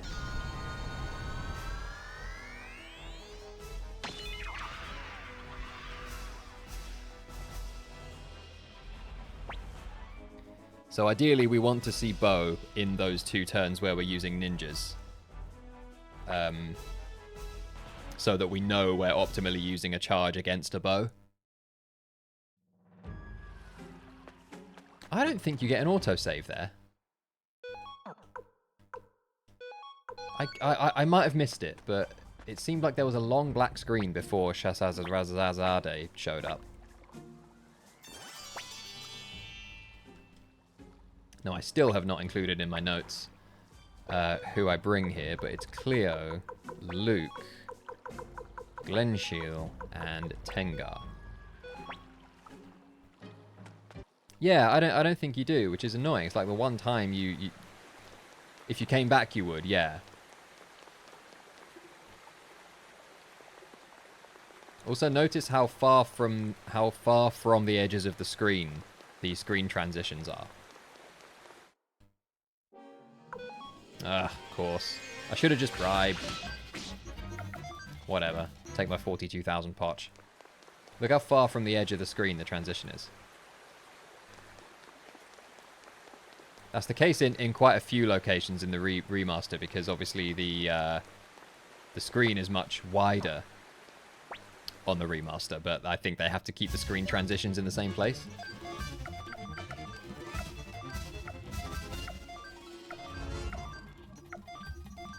Oh god, Grenseal's still only got 3 balls of lightning. He doesn't have the... I guess that's not the end of the world.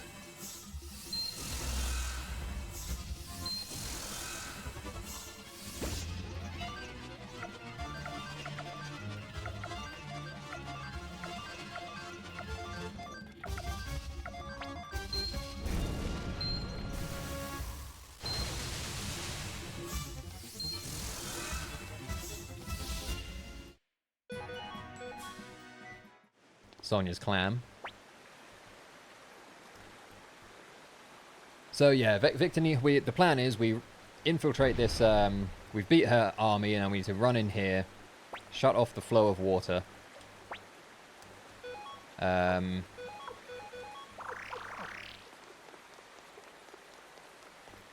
So that, and then escape. And then the plan is to tip a load of oil over the place and set it on fire, which I still think is a stupid plan, because it's a fortress made of stone, and even though we've shut off the water in theory, it still has loads of water running through it. It's a weird plan, but that's the plan. So we've now defeated the shell clam guardian that was guarding the gate, and we're on our way out. And now we encounter Sonia herself. hot water, yeah. Oh, look, we're really in hot water now. Now, this is a little spicy. Oh, I didn't transfer the escape talismans. Oh, no. Okay, so McDowell and Tengar have plenty of escape talismans, which, to be fair, should be enough. But, yeah, we're a little spicy here just because McDowell only has one judgment.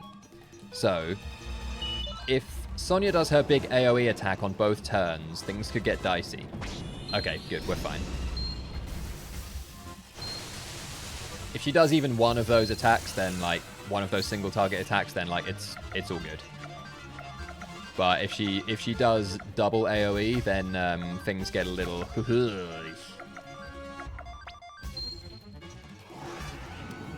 Oh, I do mean Buddhas, yeah. See, that's the ideal Sonya fight. Single targets twice, and both times she misses. Now, we are going to have a third turn here because we missed a... that should be enough. Because we missed a judgment. She's single targeted again.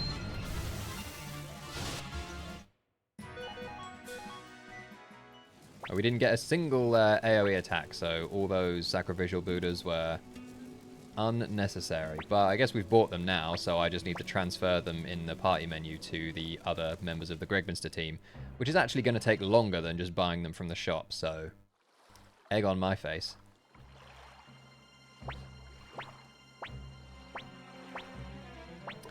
The fortress with the barrels were lit too early. Why was it lit and Matthew's injured? What's happened? Turns out, Matthew mentioned earlier that he suspected a spy, and it turns out it's Sanchez this whole time. He sneakily jabbed Matthew. Get him out the way. Mr. Rogers, no. And then set fire to the oil barrels early, causing... in the hopes of, I think, taking us out.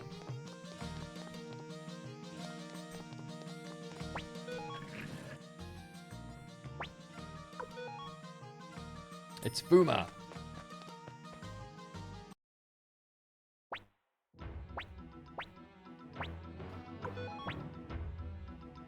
Sanchez is innocent. Justice for Sanchez.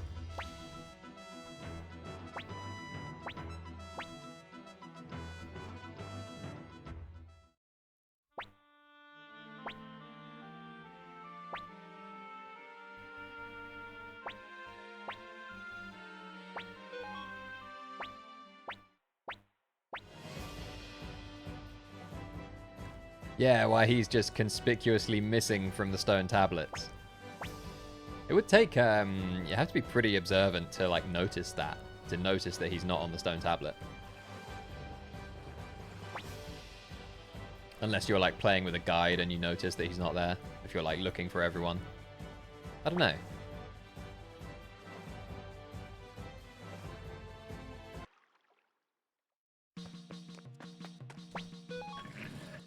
Now, once again, I'm a little bit scared of this final war fight, so I'm going to go and quickly...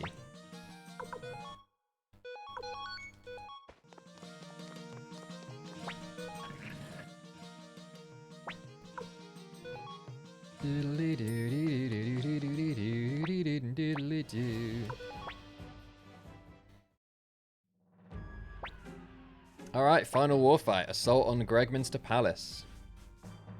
But turns out they've got like 100,000 troops. That's impossible. But Leknat knows what's up. They're all monsters summoned from some nether region. From Yuba's nether regions. And she's using her big, powerful rune to the gate rune. The back half of the gate rune, whatever it is. To disappear them. Sword for hire, yeah. Demon, ultimate evil demon, sword for hire, Yuba, and Kanan. Imperial Army's really down bad, yeah. Least favorite Mario brother, Kanan. Right. So so now we're going to use dragons first, and we're going to just hope that they don't use bow, because they can use bow turn 1, and bow counters dragons. They didn't. Good.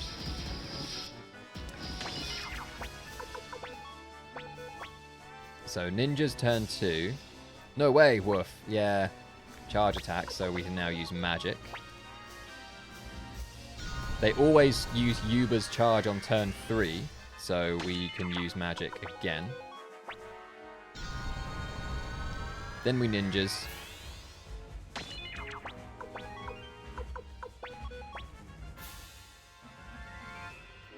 Yeah, it's a low chance of using bow.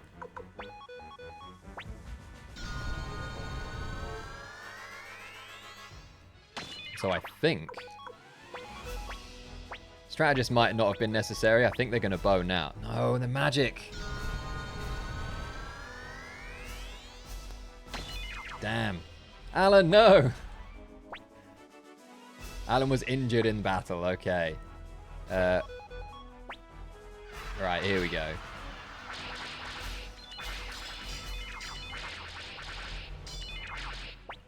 What?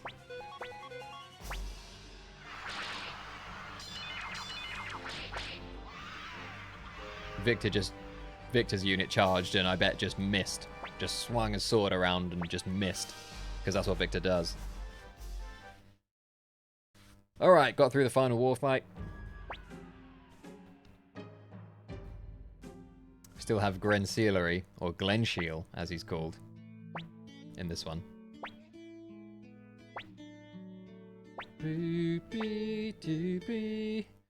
Right, once again, I have not written who my party members are for the final thing, but it's not Cleo.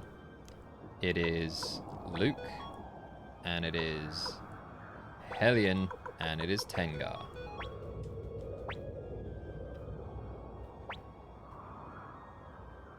Ah, yeah, giveaway. Signed artwork by Junko Kawano.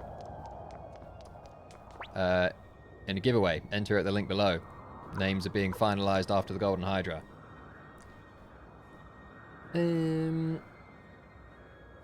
What are we doing?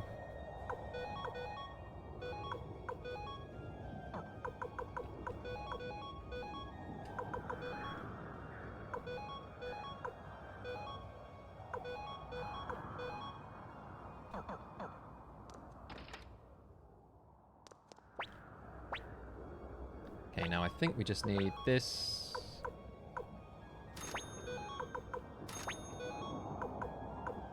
You know what? I am going to give 2 to Victor as well.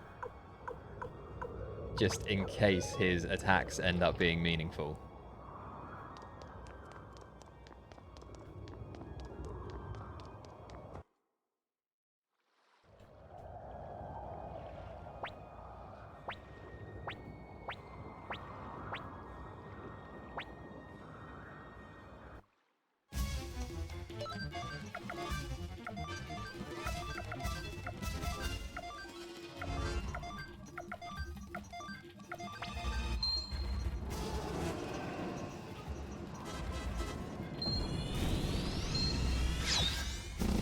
Whoa, Luke and Flick outspeed Ain Guide. Is that normal? Maybe that's normal.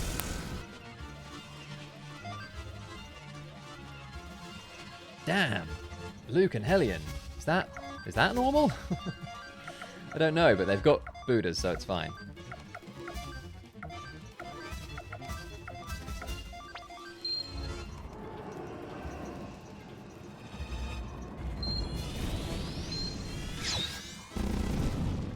Wow.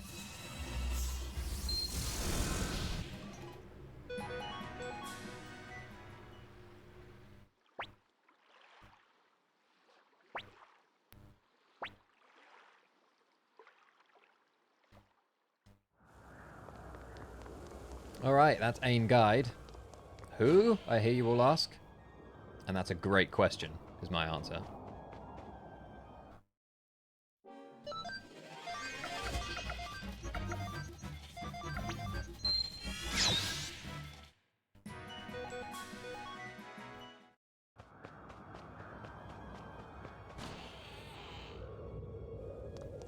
So we're going to run in and do the first forced soldier fight.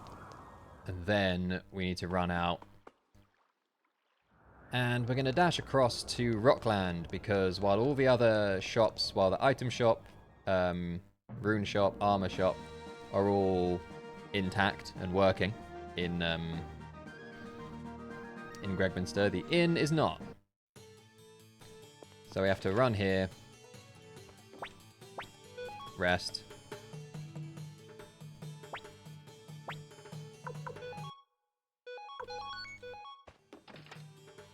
Really unnecessary and overly cautious save there.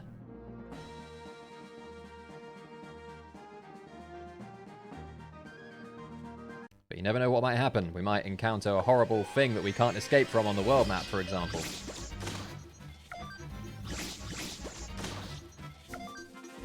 Come on, man. Really? Yeah. Sod it. We've got enough Mega Medicine. Jesus. I don't know if you all heard that, but something just drove past. It was very loud.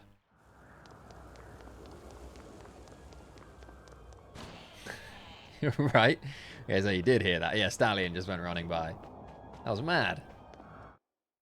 I'm going to bribe that for 118.5 thousand. Crazy. How much money we got? 104. Okay, so we got one more of those.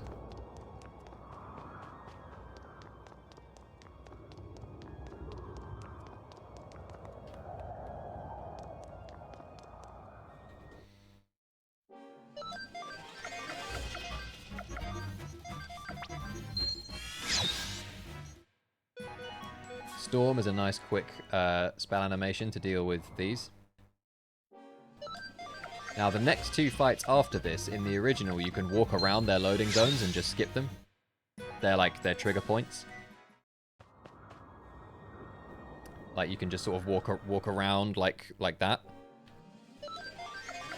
But yeah, you can't do that in the remaster.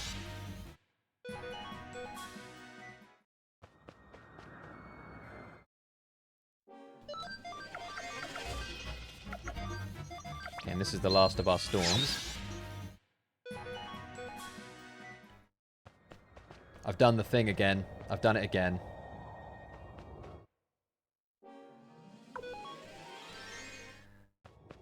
I did this in my practice run last night as well. I clocked it before, but look.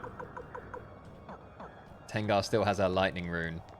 And those who've been with us for the last couple of hours will remember that I bought an earth orb and put it in Victor's inventory for the end of Gregminster.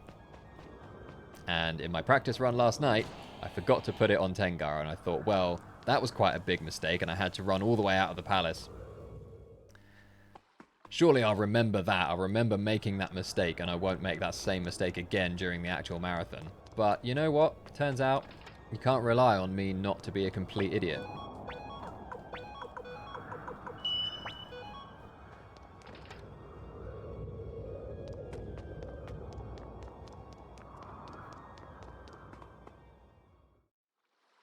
There we go. So Tengar now has her Earth Rune. But we've now got a lot of uninterrupted palace to run through. And we might potentially see some quite horrible fights. Like this one. And you know what? I am gonna hell this.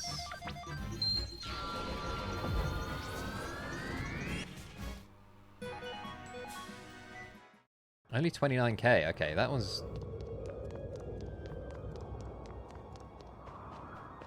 Would have been better to do that with one of the Echidna ones.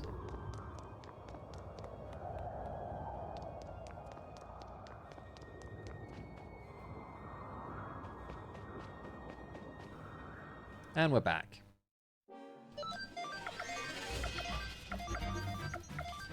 Oh, actually, I kind of forgot I need my hells for these soldier fights.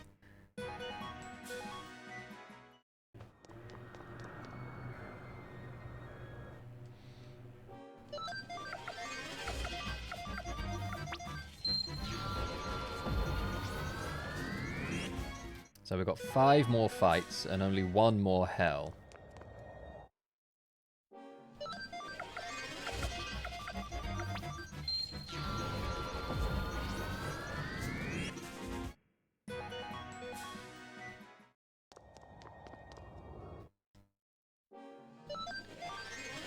Okay, so now we're going to do a Rune Unite.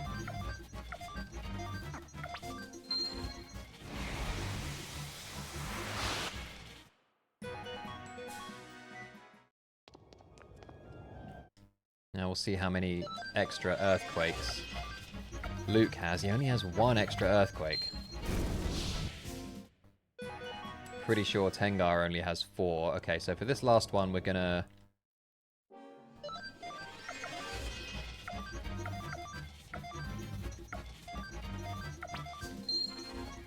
Black Shadow, and then Voice of Earth. To be fair, we probably should just double just Voice of Earth with Luke and Tengar, rather than Black Shadow.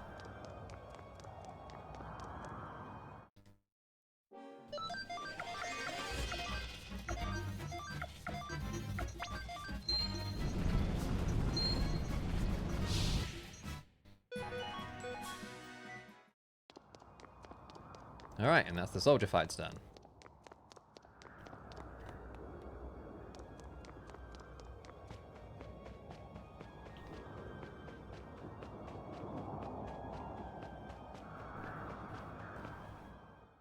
So we're now approaching the final boss, Barbarossa. Is anyone... Ooh, people are injured. Wow, glad I thought to check that. They've all got... I didn't buy them new Buddhas either. Okay, some of them only have 1 sacrificial Buddha. It's going to be fine. It's all going to be fine. Let's not worry about it. For anyone that missed it, there is a giveaway. Exclusive signed illustration by Junko Kawano. There's a link to it in the chat. Just scroll up a little bit, and participants are being finalized after when the Golden Hydra goes down. So get your name in if you want to be in the running for that. Boss, we'll just spam the resurrection. Yeah, or Suikoden run without a little bit of self-generated RNG. You're right. It'll be fine. I'm sure you are correct. Shredding. Earthquake. Earthquake. Earthquake. So, the 3 heads have different vulnerabilities. Not vulnerabilities, different immunities and things that they're... okay, you've still got 2 Buddhas, so we're fine with that. Basically, but they can all be damaged by earth magic, which is like the only element that they can all be damaged by. The middle one is resistant to earth, so it takes half damage. So all these earthquake spams, the middle head is taking half damage that the rest of them are. So that's why we're targeting it with shreddings and judgments to make up for that.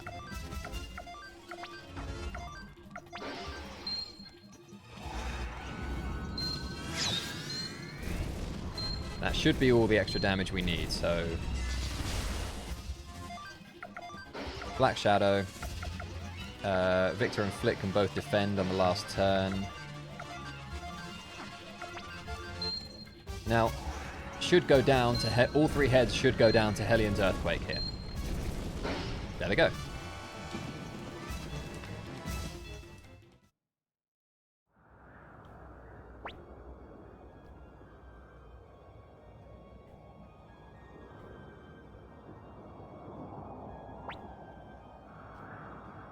Am I within estimate?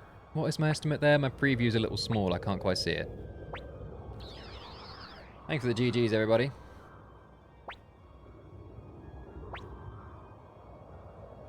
Is it 3 hours 40 estimate? We should come in within that.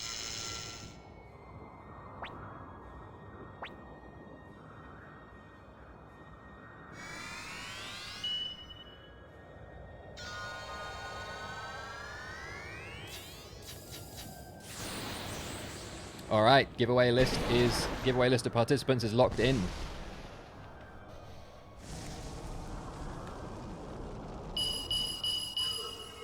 I'll do the yeah, I'll do like the Wheel of Names thing.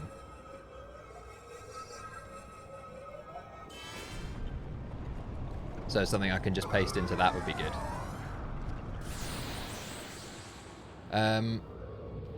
The big three, the kobolds was absolutely terrible. It took absolutely ages to force the kobold fight. To the point where I almost ran out of healing. I had to like run out at one point, rest in the inn, and run back in. But then Taiho was fine. Taiho was actually really good. He rolled a number on his first roll, and then I had one no score, and then I rolled the winning number, which was great. Wheel, we landed on question mark twice, so we got Dragon Incense and then a luck rune piece. Or a luck, yeah, rune piece. And then we got it third try. So Taiho and Wheel, good. Kobolds, bad. Was the headline from the big three.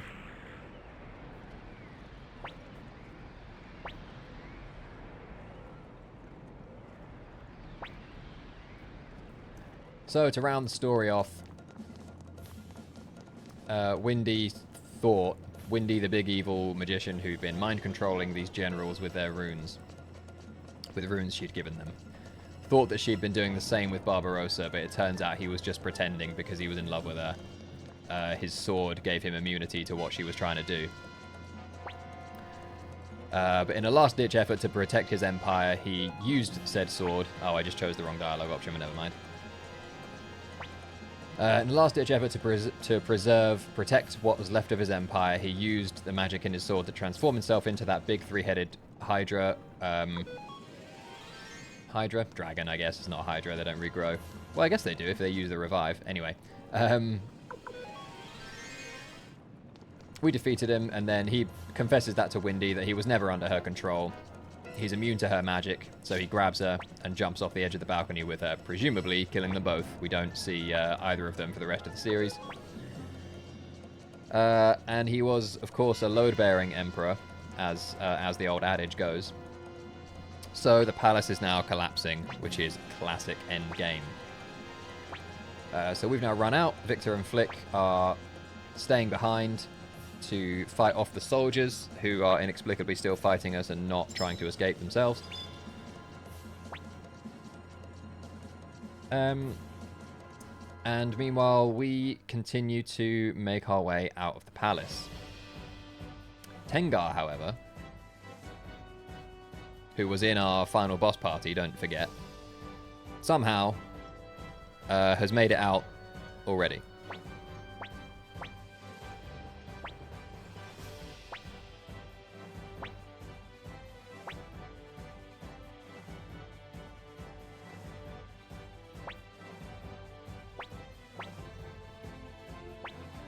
Lekna has both pieces of the gate rune after this. Does she? Nice.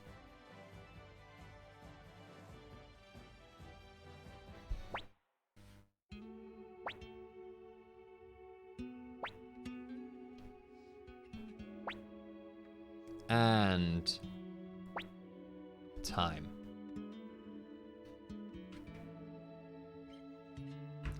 There it is, 3 hours 32:18. Pretty janky time, very marathon-y, very taking safe options and stuff like that. My PB is 256 something.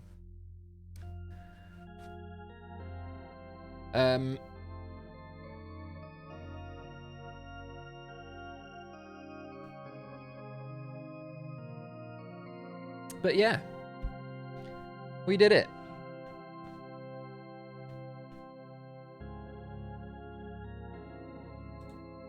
Now, let's see about this giveaway, shall we?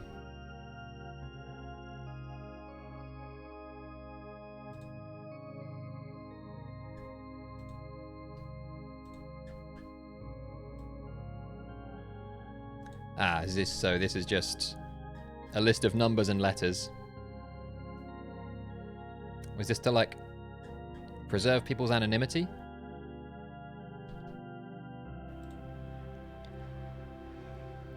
So I'll spin, and then SRD, will you just tell me who that who the number equates to.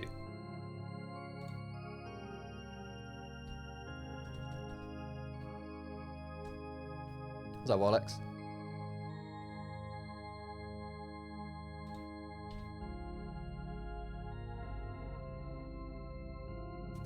Got it too late. Just missed it.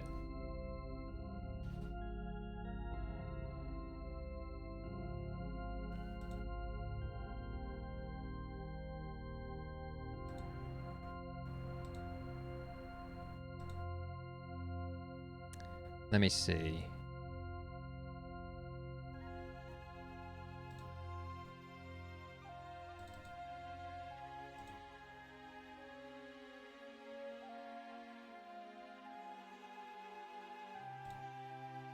Here we go.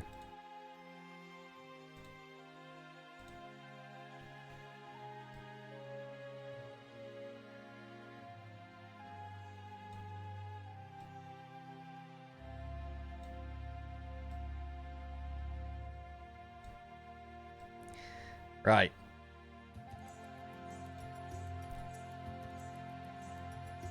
Here we go with the spin for the giveaway.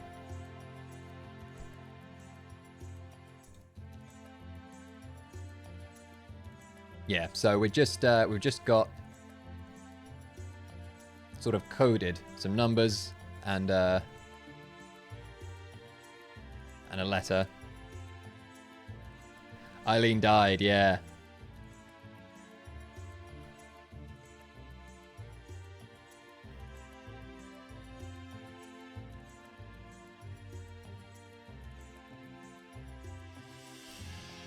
Right, are we ready? Are we good to spin the wheel then? F to pay respects for Eileen. Oh wait, I guess I should.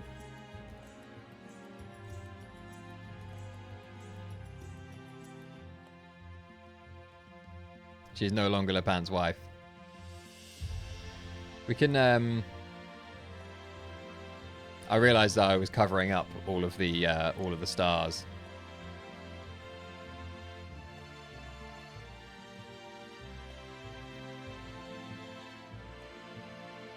I think we're getting towards the end of them now, so maybe we'll watch the end of just this part, the Stars of Destiny, reeling off.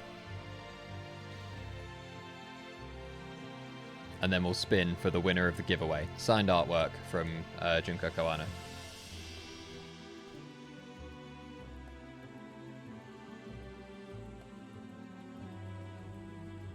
A lot of blank.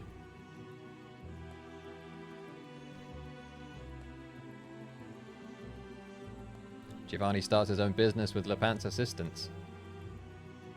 Good old boy. He's getting on in years a bit. I thought he might want to retire, but no.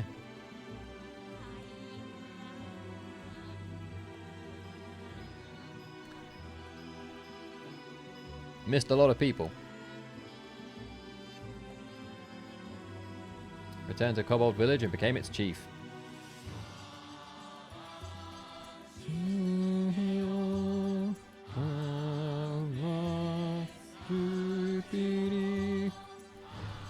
I am, thank you for asking, still playing Suikoden 2 with random characters. Hard mode, randomized characters, using this wheel spinner to decide which party members I'm going to take for every event. And I'm going to be doing that on my channel, if you'll forgive me a little bit of self-promo, immediately after this. So if you want to jump over there and get involved in that, please do.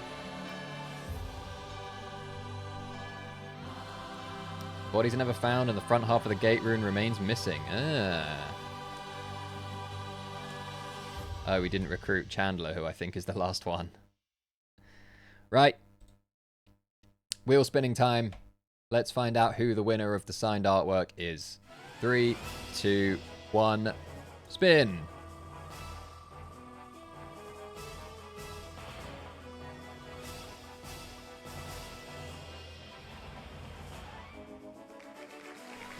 $74p. It was nearly number 1, which is kind of crazy. I think that's the last one on the list.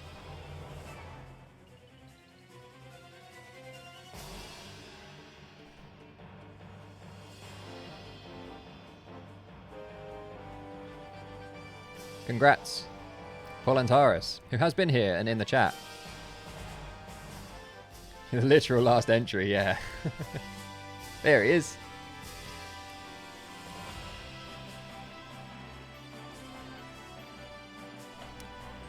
Nice.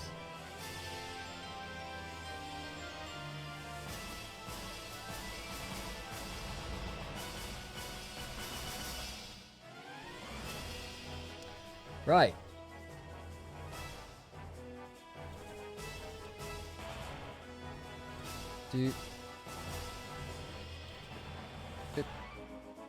There. This is what my wheel looks like for my Suikoden 2 run.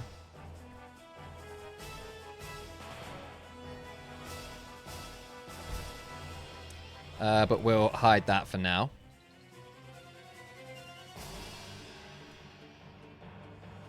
Right, well, that brings us to the end of... Needs more tutor spaces on that wheel. Yeah, tutor loves it. That brings us to the end of this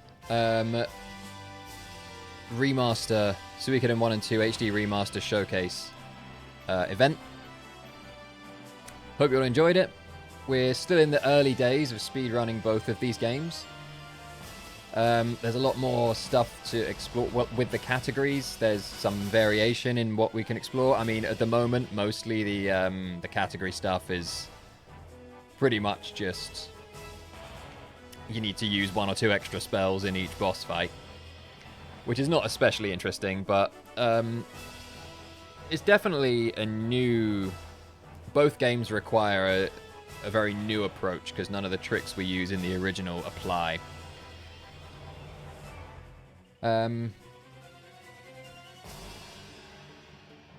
So yeah, stuff's going to keep developing. We're going to keep working on the runs. As I said, I've got a PB in this category, any percent normal, of 2:56. Decent sub 3 hour. It's not a perfect run by any stretch. There are plenty of optimizations that could be made. So, and there's no like super complex RNG manipulation stuff to contend with anymore. The game's super accessible. So like I would just really encourage anyone who's interested, who loves the game, interested in speed running it, come and join the Discord. There's a link to the server. Come and join the Discord. My notes for the any percent, such as they are in there. If anyone's interested, you can watch VODs of current runs, learn the route, and see if you can, you know, make some innovations. The current top times are extremely beatable. Yeah, come get involved. It's still very early days of speedrunning these HD remasters. And certainly we are, you know, those of us who currently are speedrunning them still have, still got plenty to be doing on them, as we're not going to be leaving them alone anytime soon. So it is, we may have a relatively small community, but it's a very active community at the moment, particularly. So yeah, do come get involved. I'm going to be, as I said, on my stream at the moment. I'm just finishing off a run of Suikoden 2, which is hard mode, and using that wheel spinner to determine my party members, which is good fun. I'm getting towards the end of it. I've just done the Tinto section with Necklord. And once I get to the end of that, I'm trying to say this publicly so I actually do it, so I actually am like committed to doing it. I am going to learn the Suikoden 2 run, so I'm going to be... yeah. I'm going to try and get Suikoden 2 on my, as part of my Suikoden 2 speedrun as part of my repertoire, which I haven't in all my years of running Suikoden 1, which is quite a few years at this point. I've never run Suikoden 2, so I am going to be doing that.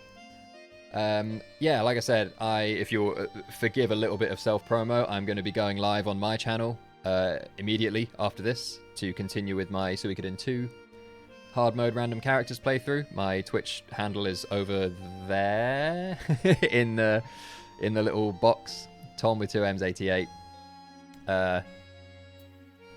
Do jump on if that sounds like fun.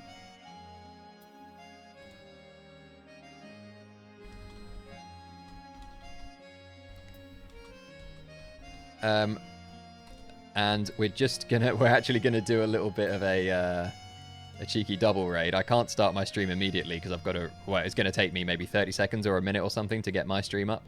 So we're gonna raid the Suikoden channel. Then I think it's gonna come and raid my channel, which is quite funny and then maybe a little bit cheeky. But screw it.